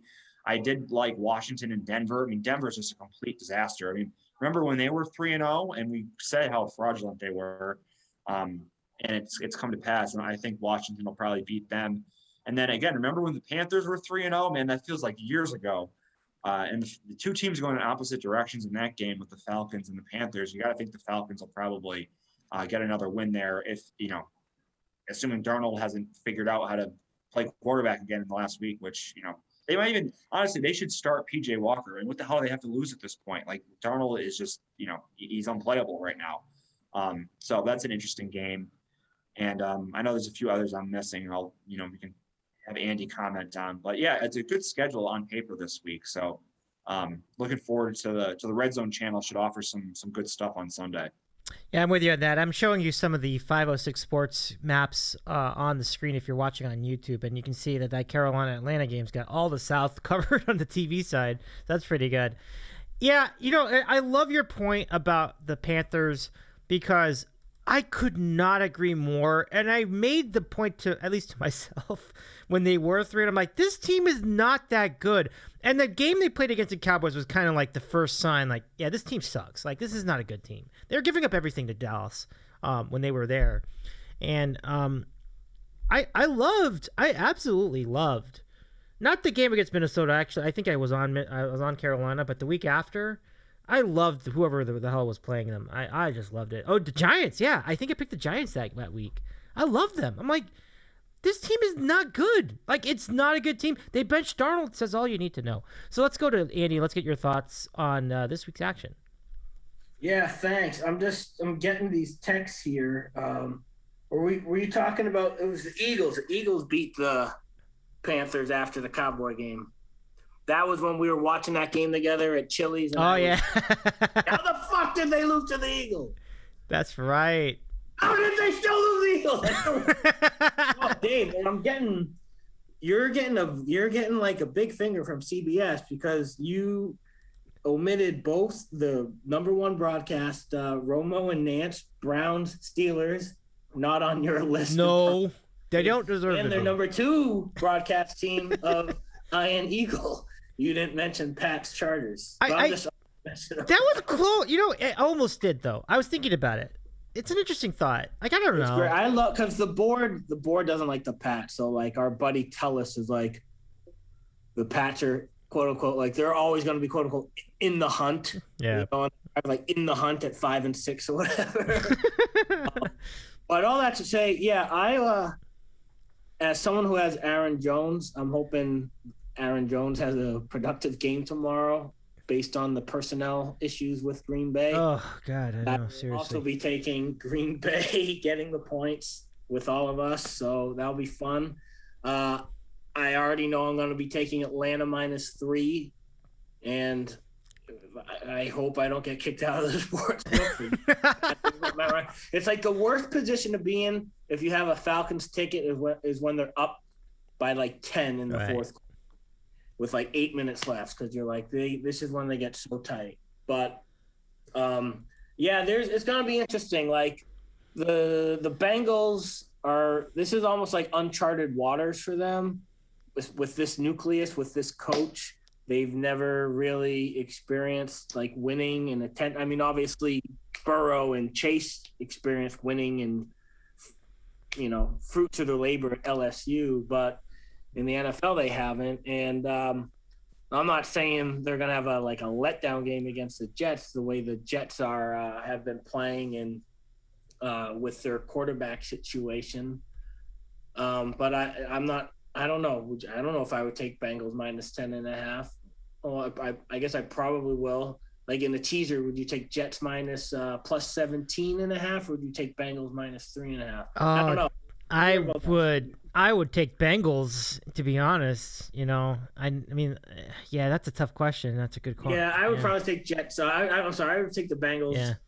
Like tapering off the 6 or 7 points with the teaser.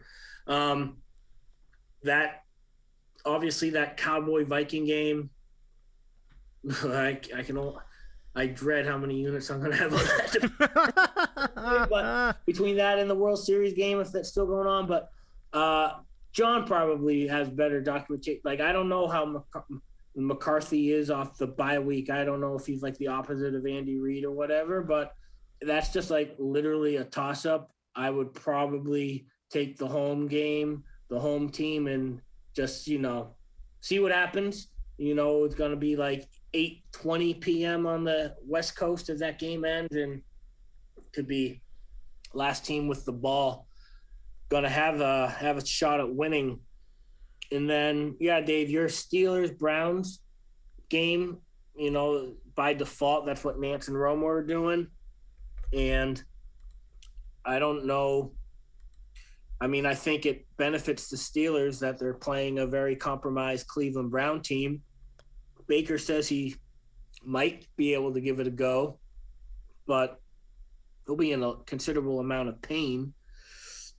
And then just let me see what else we got here.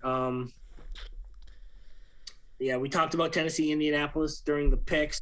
Jacksonville, Seattle. Yeah, I would agree with Gerry and John. I don't see how Jacksonville.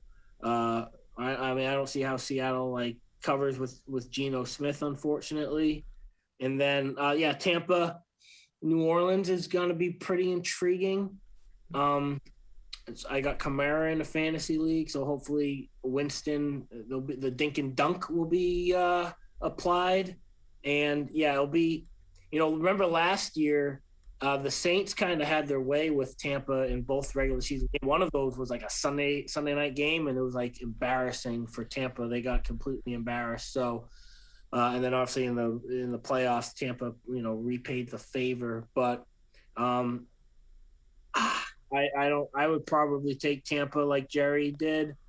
I don't know if, I just, it's ass clown. I'd rather, Brady versus ass clown. I'm gonna take Brady every time. And obviously you're gonna lose some of those times too. But that's obviously the marquee 425 East Coast game. And obviously a much better slate. John mentioned that Houston LA Ram game earlier. Yeah, I don't know who's the quarterback. If it is Cully, if it is the Stanford guy, Davis, I would probably take the Rams. And if it's Tyrod Taylor, I would probably stay away. And then the Lions. I mean, that's kind of a sneaky, intriguing game because the point spread is such a thin margin.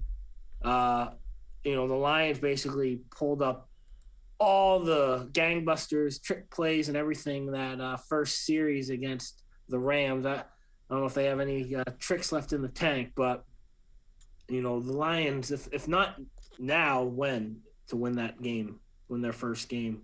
Yeah, good point. Here's the thing, like the Eagles are hot poo, but for some reason Jalen Hurts gets all this garbage time fantasy points that Matt Berry's algorithm never took into consideration. But it started that Thursday night game against the Tampa when it was like 28-7 in the fourth quarter, and Jalen Hurts ended up getting like 30 fantasy points because of all that garbage yardage. But no, go Lions! They got to win a game. They're playing hard, the Lions. I got to give them a lot of credit for keeping it close against the Rams. I think they really did well for themselves. They even had the lead for a while. They were running all these trick plays. So I was just looking at their schedule. I mean, really the only, I guess you would say, good chances to get a win are this game, and then they play the Bears on Thanksgiving at home.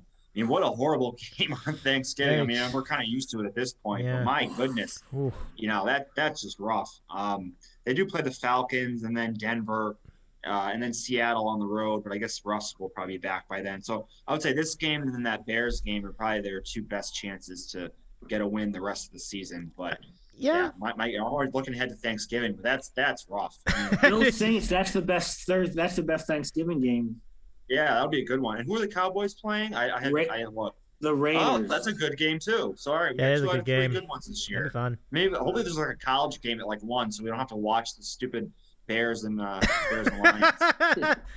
They'll move. They should move like if they still did like Nebraska versus Colorado, they should move that to like around there. Actually, hold on. I'm gonna look right now at the college schedule that week. I think there is. I know Ole Miss and Miss State always play, but I think there might be like a Mountain West game. Yeah. It's too bad that game's at night because I tend to lose track of it if it's at night. Like, I tend to like the Egg Bowl had some great moments, like the doggy thing that who was it that did that? It was like whoever the guy on Ole Miss or did. Here we go. So Fresno State and San Jose State, 3:30 on Thanksgiving afternoon. Oh, so don't miss it. You know what? I'd rather watch that than the Bears and Lions. Fair point. Fair point. Be rough. All right, so that's a great way to end it for the NFL segment of our show. So that means it's time for us to go to the. It is time for us to go to the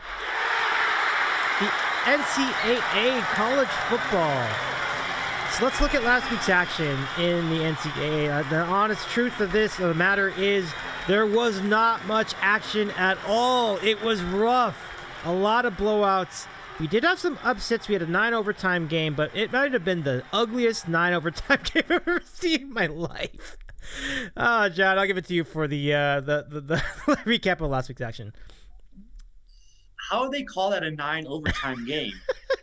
Because each team missed 100 2-point conversions. That's so stupid. Like, all right, call the first 2 legitimate overtimes because they each started on like the 25-yard line or whatever. But then when you go into the 2-point conversion deal, just call it the third overtime. Like each alternating possession does not need to be considered an overtime. That, it's always the longest game in NCAA history. No, it wasn't. That's completely ridiculous. That was, I don't know who came up with that idea, but when you have two offenses like that are just, pitiful trying to score a 2-pointer, it was just horrible to watch. It was, but it was kind of mesmerizing to see how they would fail on each play. But it was just ridiculous. What they should do is it should be like a field goal competition, like start from the 10 and then the 20 and the 30 and the 40, that kind of thing. If you're going to do something stupid like alternating 2-point conversions, or just call it a tie at that point. I mean, come on, who cares? That was just really dumb. It was. But a horrible loss for Penn State. Yeah. Because now, they still have to play the rest of those teams in the Big Ten East, and now they're already behind a game. So that was not good for them. I watched a lot of college football on Saturday because, I was traveling, and then, I got to the hotel and I was just kind of relaxing. So I watched a lot of this, and some really crazy early games. I mean, Oklahoma really could have lost to Kansas. Yeah. I mean, if you look at the box score and you just watch the game, like Kansas was, I'm not going to say Kansas was the better team, but they played them evenly and could have won. And they shut them out in the first half. And then if not for a kind of a fluky play from Caleb, I mean, it was a smart play because the refs didn't blow the whistle, but Caleb Williams is getting pushed back on a 4th-and-1 play, and they easily could have blown the play dead. Instead, he laterals it to a teammate right near him who ends up getting the first down. Otherwise, Kansas would have taken over 29-23 late in the game with a chance to win. So Oklahoma is just kind of scraping by here on almost every week. I would expect them to take a loss here soon. I mean, they just can't keep doing this. Even if they just keep up this charade, I mean, you have to fade them like usual in the college football playoff. But I think they'll take a loss here at some point. But so that was the one game early that was kind of crazy. Same with Navy and Cincinnati. Although, some of the gambling, I guess you call them experts that you listen to say it's like an automatic bet. Surface Academy getting more than 2 touchdowns. You just take it no matter what the situation. It's like a 60% win rate or something. Because they're an option team, I guess? Yeah, because they just, shorten the game with their possessions and whatnot. There's just not a lot of time for the other team to kind of get that margin. And it kind of proved out on Saturday against Cincinnati, and they hung in there. The Oregon UCLA game was probably the most disappointing game of the week, in my opinion. I really liked UCLA in this game, and I think you did too, Dave. And Andy did. I was in the building. And, I still think Oregon is a fraudulent team. I still think they're going to take another loss, but very disappointed that UCLA could not cash in on this. They started off. They tried to give it to him, in the fourth quarter, when Brown had the interception in the end zone. Yep, and they, UCLA started off like a ball of fire, and they just couldn't sustain it the rest of the game. Very, very disappointed in UCLA with that matchup. So, in Oregon, they did what they had to do to win, and they're still in the mix. But I think they're going to take another loss by the end of the year. I have to look at their schedule, but I think they play at Oregon. Obviously, they play at Oregon State. That's going to be a tough game. Oregon State is actually pretty good this year, so I think we're going to look to fade Oregon for sure in that game. Trying to think of the other top 25 matchups. You're right. There wasn't much on Saturday. Can you put up that board again, Dave, so I can look at the games? Yeah, there we go. The Oklahoma State-Iowa State game was pretty entertaining. That line. They should have covered. Yeah. Matt Campbell and Purdy, they get all this love, and I don't see it. They always come up small. I know they won the game, but -7 for that was just ridiculous. The money line was the play for that game to parlay it with something. -7, that was just stupid. And then, Clemson Pitt. I mean, Clemson, man, what a fall for that team. It's like they're going to be playing in the Gasparilla Bowl or something this year. They ain't going to show up for that one. Whatever bowl game they're playing, and fade Clemson this year. I mean, they're going to scrape to 6 wins, but I guess that's kind of the only action to recap. You had that game on Wednesday. App State beat Coastal Carolina, which was, it was bizarre because they just had gotten blown out by Louisiana the previous week. So then they kind of rallied here for the win against Coastal, and now Coastal's kind of hurting for the that group of 5 spot. Although if Cincinnati makes the college football playoff, I'm not sure if the committee has to take another school for one of those big bowls, which would be kind of a shame because there's some teams that deserve it this year. Coastal being one, they're still in the mix. They're still in the top 25. But the sneaky game of the year next weekend, UTEP, UTSA, some Conference USA action. That's going to be a good one. Game day should go there. Exactly. Yes. I approve of that move. I put UTSA in the New Year's Six bowls if Cincinnati makes the college football playoff, because I'd rather much see them than if Wisconsin wins the Big Ten West or something. It's just it's an eyesore, some of these teams. Get some new teams in there.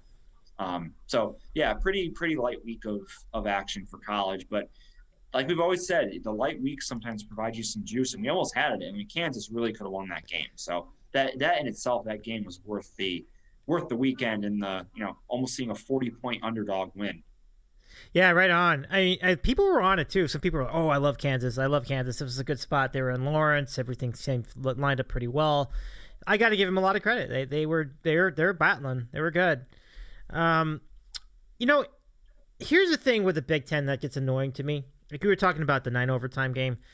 I just think you get this sense that people think that some teams are going to be, this is going to be a tough matchup. But Ohio State continues to just have their way with teams that are unathletic. And I think a good example of that was last weekend with Indiana. This team is very unathletic. And it's you might have thought, okay, well, maybe Indiana might keep it within 3 touchdowns. They did not come close. I mean, Ohio State had 51 points or 53 points. I was never even considering Indiana to cover that spread. It was all about the over, and they just smashed the over. They almost smashed it at halftime. That's how bad that matchup was. So I just kind of gave you a feel for the weekend. But I do like where you're going with that, John. I think it's really interesting. I'm going to give it to you, Andy, to get your thoughts of last week's action as well. Yeah, I got a few. Gotta vent it out. I probably had 80 tweets over the weekend, but it started on Wednesday, having Coastal Carolina. Thursday night was not good. Willie Fritz is not Willie Fritz this year. It stayed on Friday. Besides Middle Tennessee State, that was my one bink. I took, and Utah State too. But I took Memphis because Gus Malzahn hadn't covered all year, and then 20 minutes before kickoff, it was announced Memphis's quarterback would not be playing. That was rough. Oh my goodness! Never thrown a pass before, and that was ugly. Because Dave, you were talking about the under, and then so that happened. And then I'll just a quick little anecdote about that Colorado State Utah State game. That was one of the few binks that night. Colorado State was driving to kick a game-winning field goal, and they got a first down. It was a 39-yard field goal, I think. So it was around the 22-yard line. Colorado State had no timeouts left, but they had plenty of time to get lined up and spike the ball. Instead, this is just classic Adagio. They send out the field goal team, so everyone's just kind of discombobulated. They're rushing, and the announcer's what are they doing? They got plenty of time to spike the ball and have a relaxed field goal attempt. So what do you think happens? They missed the field goal, and Adagio screaming at his special teams coach. It's just classic Adagio. Look at my life. I'm chasing with Arizona, Washington. I should have just taken Arizona plus 18. Nope. We're going to take Washington minus 18 and then bet Arizona live. But that doesn't happen because by the time I'm betting Arizona live, they're getting 2. They win. They lose by 5. I live bet the under 36.5 because it was 3-0 after 1. No one was moving the ball. Final score 21-16. It was 16-7 with about 8 minutes left. You're still in good shape. The only thing Arizona can't do is go full Mongo, and they go full Mongo. Arizona quarterback throws gets intercepted by, number 92. Never a good sign, getting intercepted by interior lineman. Just, God, that sucked. But that was just a harbinger of things to come on the weekend. Yeah, that Illinois-Penn State game, if you're looking for Illinois to have a letdown game, unfortunately, they're playing Rutgers, so I don't know what you do there. Probably just stay away. I think Illinois threw the ball, like not including the 2-point conversions, like 9 times all game. That was just a eyesore of a game.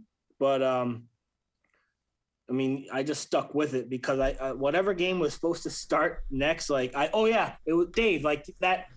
ABC didn't go to like Oregon UCLA until like there was like maybe 2 minutes left in the first quarter because of how long that overtime went. But it like got you had to watch it on like ESPN app or whatever, ESPN News. So Fowler and Herb Street could not be heard. What a strange outcome of that game, until they finalized that 9 overtime game, 2018. Yeah, that UCLA Oregon game. Dave, Chip Kelly, like I don't know if the Pac-12 like admitted that they messed up on that field goal call, but the kicker was like that went in, and Chip Kelly was like, yeah, that field goal went in, but they didn't. I don't think you can challenge like field goals, but it must have gone like over the upright. That's really weird. The refs ruled it no good, but like, they were about it like the next day. I mean, look, I was in the building. I thought it was good. That's why everybody in the stands thought it was good too. It was like, so it actually was good. That's crazy. Yeah. I watched way too much of that Wisconsin-Purdue game. Another one minor highlight, having Wisconsin didn't look good early. So now, like, the whole transitive property scenario, like you have Purdue that beat Iowa. You have, Purdue beat Iowa, and then Wisconsin beat Purdue. And this weekend you have Iowa hosting. No, Iowa I think goes to Wisconsin. And Wisconsin is the favorite. I'm going to take Iowa, and I'll probably be screaming. But I mean, unfortunately, like Wisconsin controls their own destiny. They're so bad. Like I'm taking Iowa. I don't care. I want to hear you guys when we talk about that. I want to hear what you guys think about Iowa, Wisconsin when we move. Ooh. But that's such an ugly game. Let's see what else happened last week. Alabama did not look very good for like the majority of that game, but Tennessee's defense is so bad. Alabama ended up covering. It was like a bizarro crockpot game because you didn't think at any point during the game, you didn't really think Alabama was going to cover, but they did. Alabama's doing very un-Bama things like personal, like roughing the passer or roughing the punters on like 4th and 25, giving up like huge. Their secondary is not what it's cracked up to be. You can move the ball on Alabama if you have a good passing game, and their offense. Bryce Young, he's good. He's most Division I teams would want him, but I don't know. He lacks it for whatever reason. And but Menchie's a great receiver. Robinson's a great running back. Like I think at the end of the day, you're still going to get a Bama Georgia SEC championship game, and I worry about Bama moving that ball against Georgia's defense. But then you worry about Georgia's offense too. John mentioned Clemson Pitt. I was chasing, so I actually took Pittsburgh, who's ready for a potential Wake Forest Pitt ACC championship game. I mean, we're gonna watch it. We're gonna have to. Oddly enough, it's Wake Forest plays zero defense, evidenced by that Army game. 756, but it'll be interesting. Virginia is also entertaining to watch. We'll talk about Virginia down the road. They play BYU. I watched way too much of that Virginia Georgia Tech game, but that Virginia quarterback just throws for a ton of yards, but they don't play defense either. So no one probably paid attention to this, but the East Carolina Houston game had like a 5-hour weather delay because of lightning. So by the time the game started, because the Astros were playing too, I believe. By the time the game started, there was like literally like 100 people in the stand. At 9:00 Houston time. I was surprised about. I guess that's what happened. Okay, I was wondering about that because like it was like 9:00 Pacific. I'm like, why are these teams playing right now? So that's what happened. It was a weather delay. Gotcha. There was no 10:00 Eastern game, so that kind of gave you a nice little window there. Yeah. Because there was no West Coast games, crazy enough. I mean, you had the late Hawaii game. There were no like 10 or 10:30 starts, so that delay came in handy if you were looking for some football at that time. Yeah. True story. Yeah. A couple more quick hitters. Yeah, Dave, I'm heavily disappointed in your USC team. Yeah. I don't Notre Dame covered, but they're not any good. We talk about this every week. But Slovis, man, he hasn't only regressed a little bit. He is just Benjamin Button style. Like, my God, he is just so underdeveloped now. I wish Jackson Dart could play and see what they got in Dart, but I guess he's too hurt to get back. Hopefully he can play by the end of the year.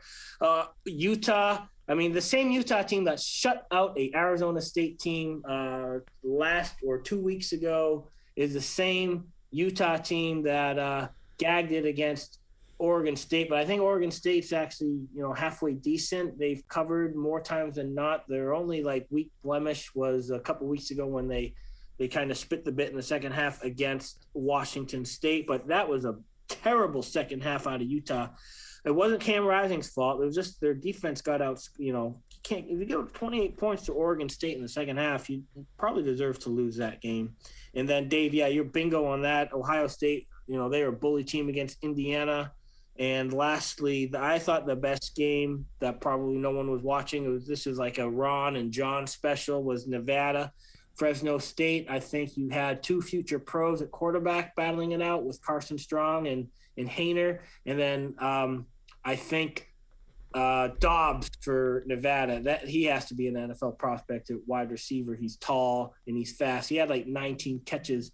It was a great backdoor for Nevada, getting 3.5, and they scored a touchdown down 8 with on basically the last play of the game, and they did not get the 2-point conversion. So getting 3.5, they lose by 2. That was a bink.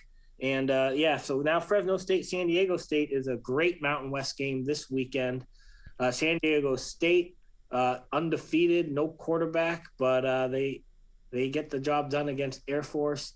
We like the Mountain West on this program, and we will be heavily interested in that San Diego State Fresno State game this weekend. Yeah, how about Fresno State? Give it to them. That's great. I mean, the Mountain West has got way more juice than the Pac-12 this year. It's not even close. It's interesting you talked about how Utah lost after beating Arizona State. It's isn't that just the most on-brand? They were up 14-0, so that's great. Yeah, 2 Pac-12 teams this week up 14-0, basically before before you can get settled in your couch. Yeah, and they didn't hang on. Yeah, rough. But I will say on this topic of Nevada, they're going to be at San Diego State on November 13th, and I got a ticket to go to the game. I'm really looking forward to that game. I'm hopefully both teams can hold up this coming week or the next 2 weeks, and we'll see what happens. But if either of you are in town, let me know. I'd love to go to the game. I'd love you to tag along for that one, because that should be a good game. That should be a fun one. But good stuff. Okay, let's look at this week's action. John, I'll give it to you first. I mean, let me just give you the slide just to give you an idea if you're watching on YouTube, what the great games are this week. I don't remember anything specific jumping out at me. In fact, look at how small that. I mean, there's not much going on, and even Penn State, Ohio State's kind of generous. I'm not even sure if that's going to be a close game either. But I mean, if I'm going to pick one team to keep it close with Ohio State other than Oregon, maybe it'll be Penn State. Ole Miss Auburn, I mean, that's just I'm just being generous with that. I don't know. I don't think Auburn's that good. But listen, if Matt Corral's going to increase his Heisman chances, there's your chance to do it. So, John, let me get your thoughts on this week's action. Yeah. How is Penn State ranked? That's what strikes me. Looking at that graphic. A great question. They just lost. I don't know either. To Illinois, I don't get it. I mean, another thing before I get into the games, I can't wait for the committee ranking next week when Cincinnati is dropped to number 7 by those clowns. That's probably what's going to happen. How they screwed the group of 5 teams every year, but yeah, the Big Ten East, I guess that's where the action is this week. Michigan State. Regardless of what you think about either team, they're both highly ranked. They're both undefeated. It's a rivalry game, so that's clearly kind of your game of the week. We'll see really what both teams are made of. Michigan State has kind of had some close calls, some games where they really didn't do anything on offense. The Nebraska game comes to mind. In the second half, I don't think they had a first down, maybe 2 first downs. Same thing against Indiana. They just kind of skated by, but hey, they're winning the game, so they're in position to if they win out, they're going to be in the college football playoff. Because the games are right in front of them. Michigan really hasn't gotten much out of their quarterback play this year, but just a really dynamic rushing attack with Corum and Haskins as carrying them. Plus their defense has been phenomenal. And getting rid of Don Brown, who's now at Arizona, was really the best move they could have made. And they brought in this guy from the Ravens. So there's the Harbaugh brothers connection. Took away, I think it was their linebackers coach or something like that. And, now their defense is playing phenomenal. So if I had to pick this game, I'd probably go with Michigan. Just because, like I said, Michigan State has had some pretty fluky wins, and I don't think they're as good as Michigan, in my opinion. But again, it's a rivalry game, so anything can happen. But I'd lean to Michigan in this one. You got Texas and Baylor there. I mean, Baylor's been a kind of a pleasant surprise this year. They were pretty terrible last year, but chalk that up to a first-year coach and COVID and the whole bit. But they've been really impressive, especially at home. And Texas defense, I mean, man, you can do anything you want against them. So I think you got to lean Baylor in this one, and certainly probably a lot of points scored. The Ole Miss Auburn game. I mean, I don't know. Auburn's favored. Bo Nix at home is better than Bo Nix on the road, I guess. But I'm probably going to stay away from this game. I don't have a feeling on it. Penn State, Ohio State, not much there. Penn State has a good defense, so maybe they'll be able to slow down Ohio State a little bit. What's his name? C.J. Stroud has been playing much better lately than he did earlier in the season. Their offenses, and they have 2 of the best receivers in the country, so they're still going to get their points. And ever since Clifford got injured, he's just not been the same player in their offense. They can't run the ball, so it's going to be a tough one from them. Maybe their defense can keep them in it for a little bit, but I don't foresee them winning that game. Trying to see if there's any other, interesting games I want to mention here. Yeah, I guess I'll give my thoughts on the Iowa-Wisconsin game. The unders 30, over unders 37. I would say play the under. I mean, I don't see how either team moves the ball in this matchup. I mean, 2 unbelievable defenses against 2, just the slowest paced, non-explosive offenses you can find going up one against each other. It might end 14-10, or whoever makes like a turnover is going to win the game and gets a short field or something to do with special teams is going to be the difference, because just both teams moving the ball like from 20-20, it's just not going to happen. So it's probably the lowest over-under I've seen in years for college football. I know the Army-Wisconsin one was like 39 a couple of weeks ago, and that came in. I probably see a similar game to that. So I would say under for sure for that. I mean, I don't know. We could go down the list for some of these games here, and it'll be an interesting slate like it always is. Like I said, even when there's not much on paper, there's still some good action and obviously games to bet on. Oh, Dave, you didn't put Georgia and Florida on here. I mean, I was thinking about it too. Yeah, it's a huge rivalry game. Mm-hmm. Obviously, both teams coming off a bye. Florida, that kind of, WTF loss against LSU when LSU was just missing 100 players. Georgia's just been pretty dominant, but again, it's a rivalry game. Florida's going to bring their A game. This is their only chance to make it to the SEC championship to if they won this. So yeah, it's great on paper. I could see Florida staying within the spread. I mean, I'm not, again, I try to stay away from some of these games. Mm-hmm. These high profile games are usually pretty sharp with the lines. I like going to some of the other ones. So we'll do that in our picks. But yeah, I guess it's kind of an interesting late night game. Virginia, BYU. Mm-hmm. It's like the Bronco Mendenhall Bowl. Yes. Obviously, he was at BYU for all those years, and now he's at Virginia, and they're playing at BYU. And these Virginia games are crazy. There's just a ton of points scored, just crazy shit happening in these Virginia games. And same with BYU. So that'll be an interesting game to watch that'll be my go-to on Saturday night after. We'll see where we are in terms of the chasing situation. But yeah, that's kind of all I got for you in terms of the preview. Just one more thing. You guys see the conference expansion news like the GIF with the two Spider-Mans pointing at each other, like that's the AAC and Conference USA now, because there's no difference between the two. Like you're going to lose Cincinnati, UCF, and Houston. And yeah, our response to that is sure, let's get North Texas, Rice, UAB, Florida Atlantic, and there's like one other team. And I think they did grab UTSA. So I think that's a savvy move. But some of these other teams are just complete dead weight. Like who wants to, like, no offense to any of our listeners who went to these schools or fans of these schools, but I mean, Rice and North Texas literally add nothing.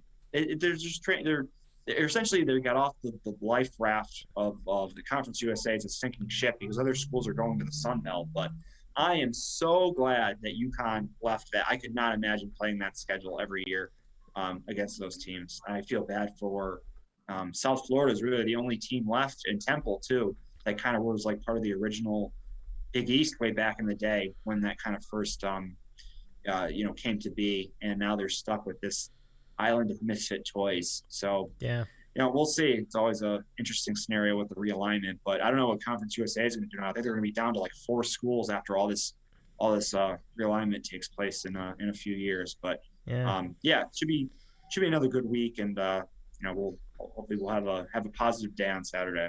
I love it.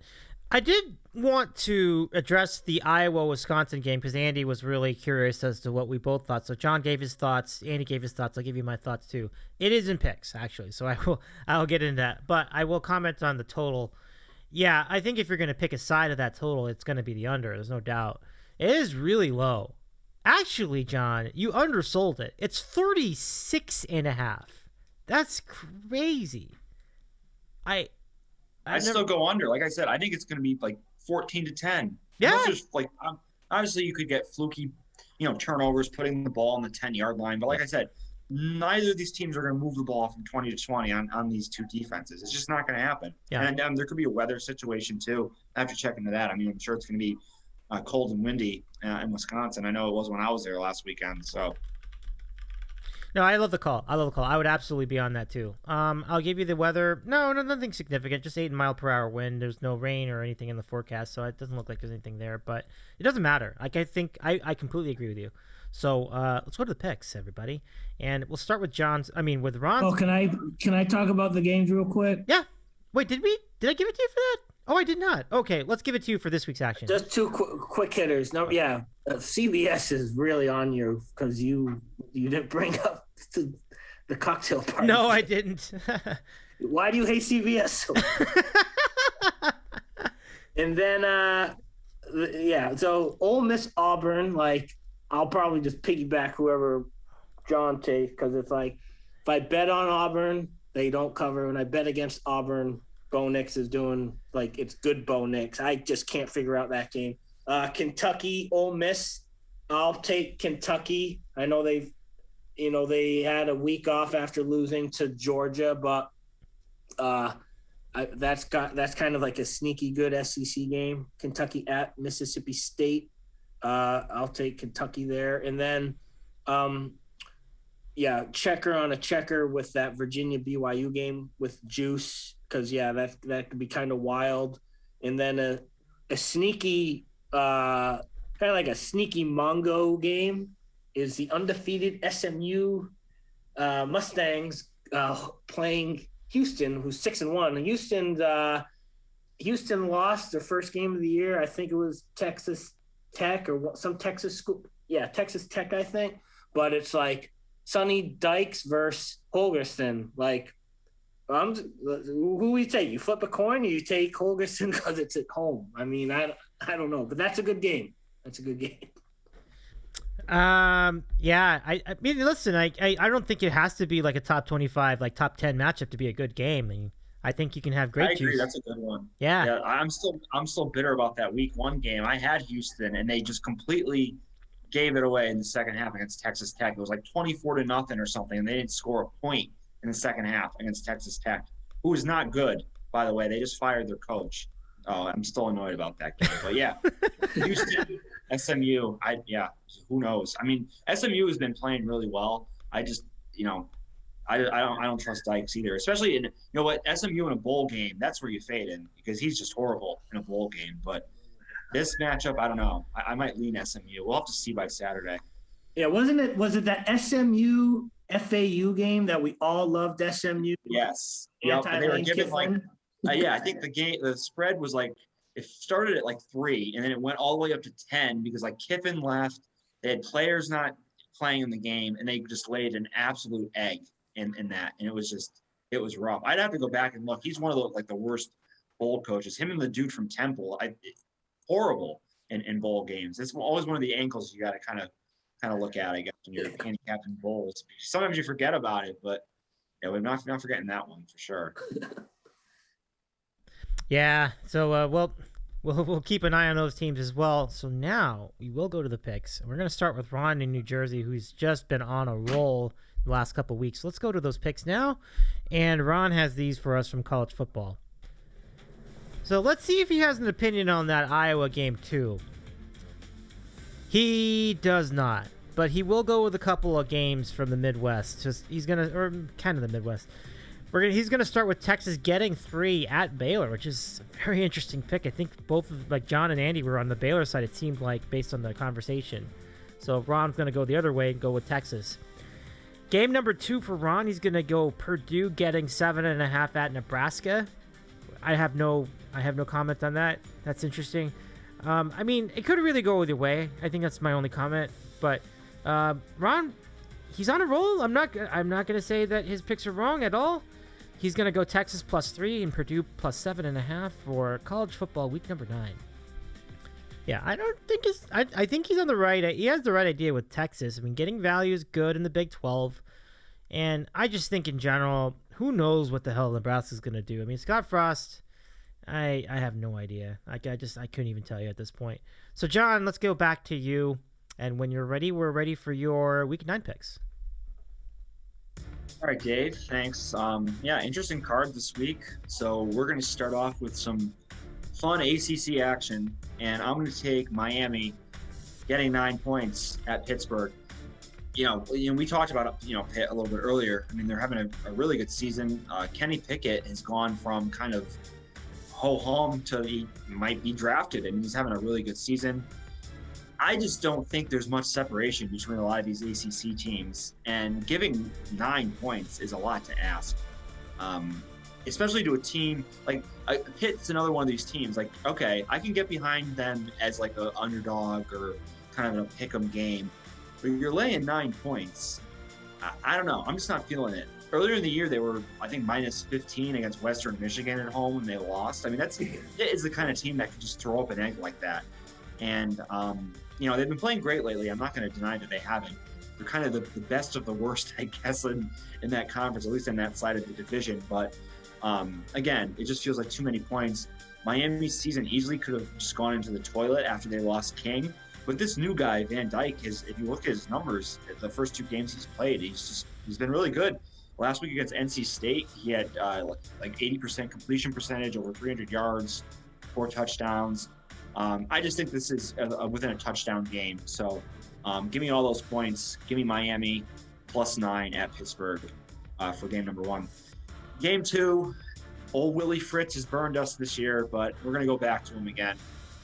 Tulane +25 against Cincinnati. Now, I know it goes against all possible logic. Well, Cincinnati's going to try to run with the score, and they need to make the college football playoff. They need to make a statement, the whole bit. But they were -27 or -28 last week against Navy. They didn't cover that game. They only won by 7. But again, the triple option and whatnot kind of, like we talked about, it did, kind of shortens the game, limits possessions, and kind of keeps it within a margin. So it's a little different, obviously, taking Tulane. But I don't think Tulane is only 2 points worse than Navy. I thought this spread was going to be like 21.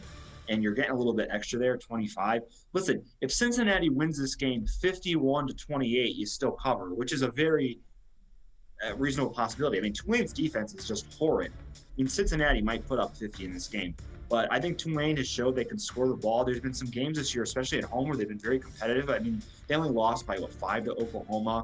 They were right in that game against Houston in the third quarter earlier in this year. They had the lead before some turnovers just completely derailed it, and they lost by 18, but it was a misleading score.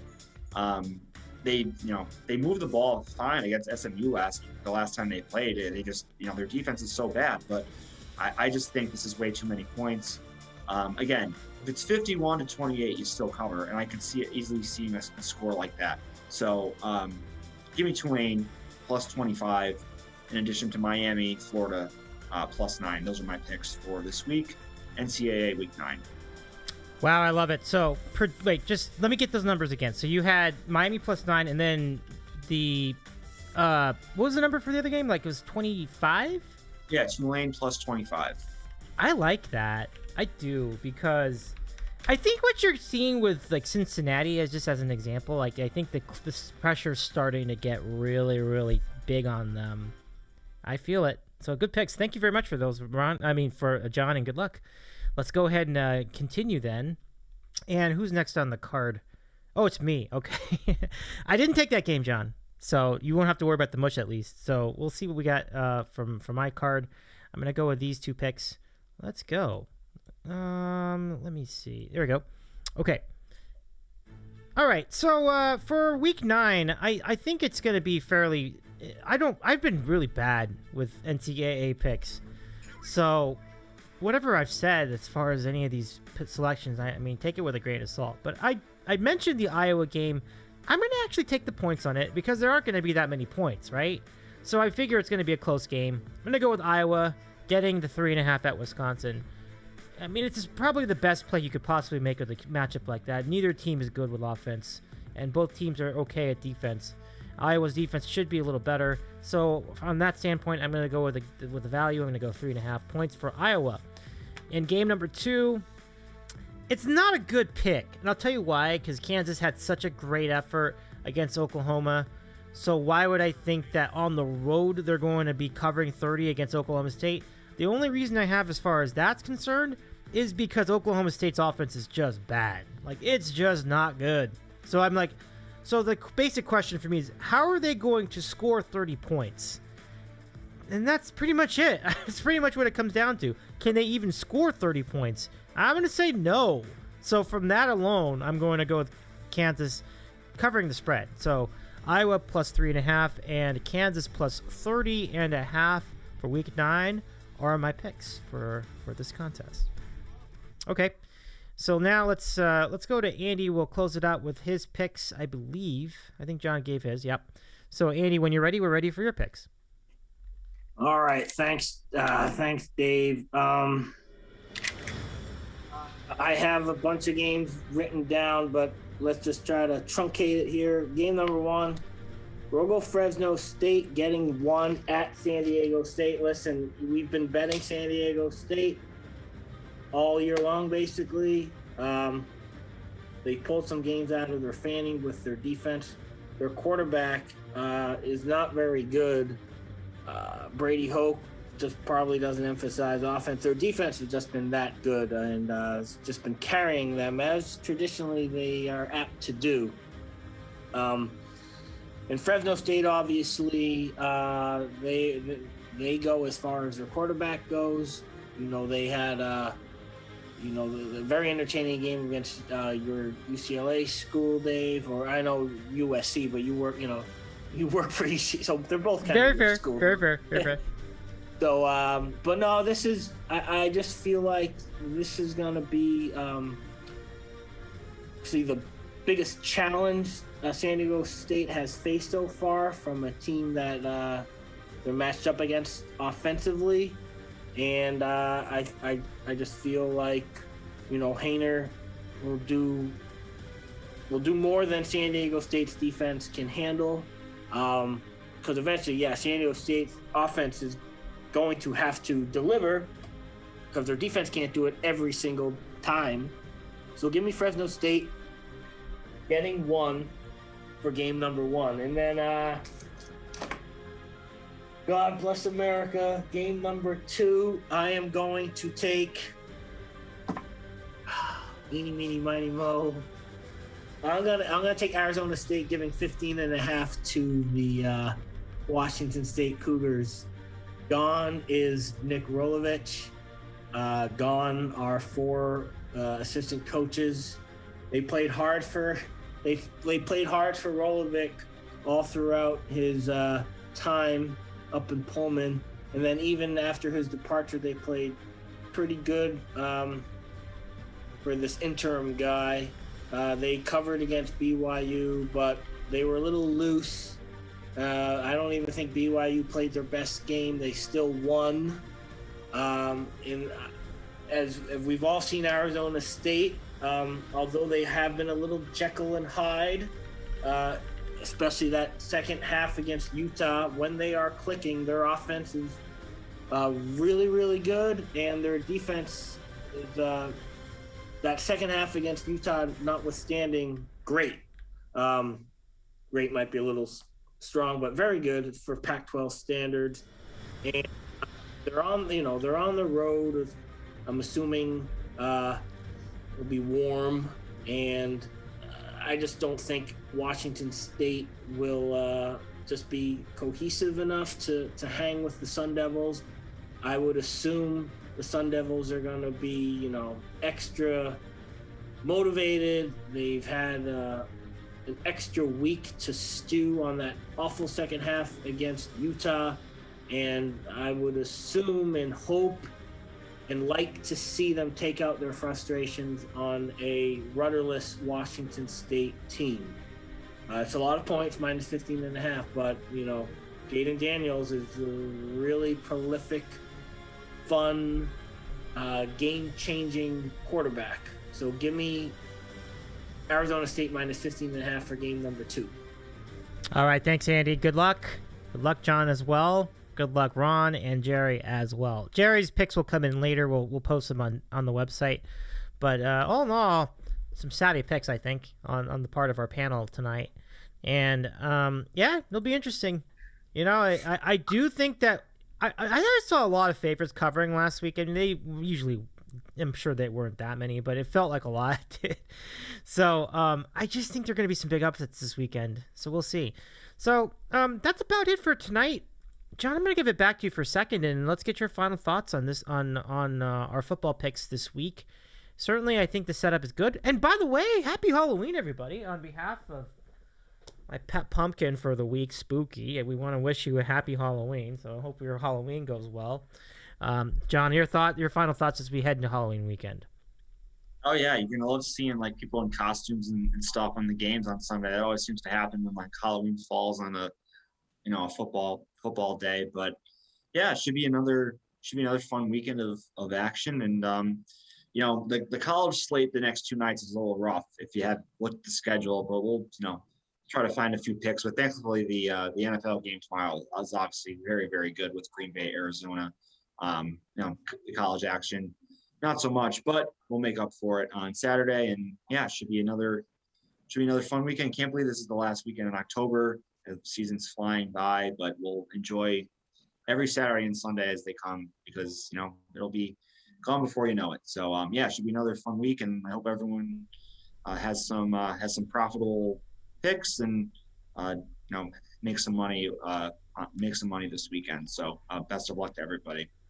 I reciprocated all that back to you too, John. And Andy, let's go to you for final thoughts.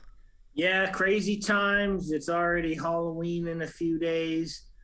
And obviously, as we said many times on this program, the holiday season between October 31st and December 31st, you blink. It's so crazy. It goes so fast. College football season goes so fast. November, by the time we don't have that many full slate Saturdays left. We have to cherish them. And that's why please be profitable. Please break even. It'd be so much better. Can't have a repeat of last Saturday. I don't have enough brain cells left. And good luck in Las Vegas. I hope some winners come your way.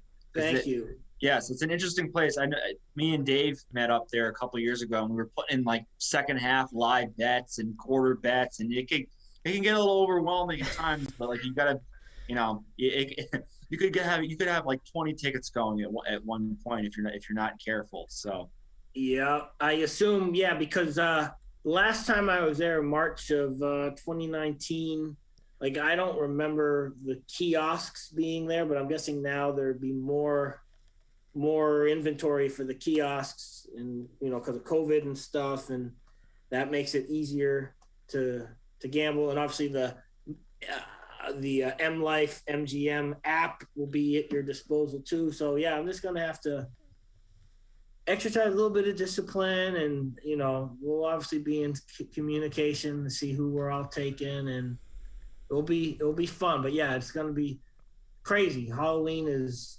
right here in the front. So, and World Series in action. Disappointed in the Braves. Dave called the Astros back tonight, and they have just one bad inning out of Fried. But I think this series is gonna go 7 games at this point. So, yeah. Crazy times. Yeah, I mean, I just figured for this specific game, like the Astros were too good to just go down 0-2, especially the game at home. So I was just thinking in those terms. So should be a good series. I agree. So you're going to be in Vegas for like Saturday? Will you be there that day, that night? That's going to be a crazy night. Yeah, I'm going to Friday night to Monday. So the band, I'm guessing you've heard of the band Fish, but they're going to be yeah. So they play at T-Mobile Arena. Okay. Thursday, Friday, Saturday, Sunday. I'm going to like one night, but my buddies from UMass, they're already there now. Okay. So just Mongo time. For sure. The guy on the board named Fish. He must be. Did you tell him? No, he hasn't. I don't think he's been on the board lately. Oh, okay. If he's there, if I see him, I'll pass the note. Good stuff. Well, enjoy your trip, man. I hope that safe travels. Hopefully it goes well for you. And fellas, thanks. Happy Halloween, and enjoy your weekend wherever it may be. Take care, everybody. Will do. Thanks. Good luck, everybody. See you guys. Good luck. Thanks, everyone. Peace. Take care, everybody. All right. Well, that's another great show in the books. As we mentioned, it's Halloween weekend, and I want to thank all of you for tuning in to this week. Good luck to all your picks as well. We hope you take our advice, and we hope that advice hits for you. And if not that, have a great time. Enjoy all the treats, the candy, the food, the costumes, the parties, the drinking. There's going to be a lot of cool stuff going on Halloween weekend, so we're hopeful that you all can be a part of that. And I'm just going to say goodnight. Have a good one. We're glad to be back. We missed you. And if you missed any of our episodes in the last few weeks, check them out at DITCOW.com. We are on social media as well. You can check us out at DITCOW on Twitter, Facebook.com/DITCOW. And as far as subscribing to this program, go to your Apple Podcast player or your podcast player of choice and choose and look for Dave in the City Out West, or DITCOW for short. I'm Dave Medina. Have a wonderful weekend, as I mentioned. Get after those treats, and we'll see you next time.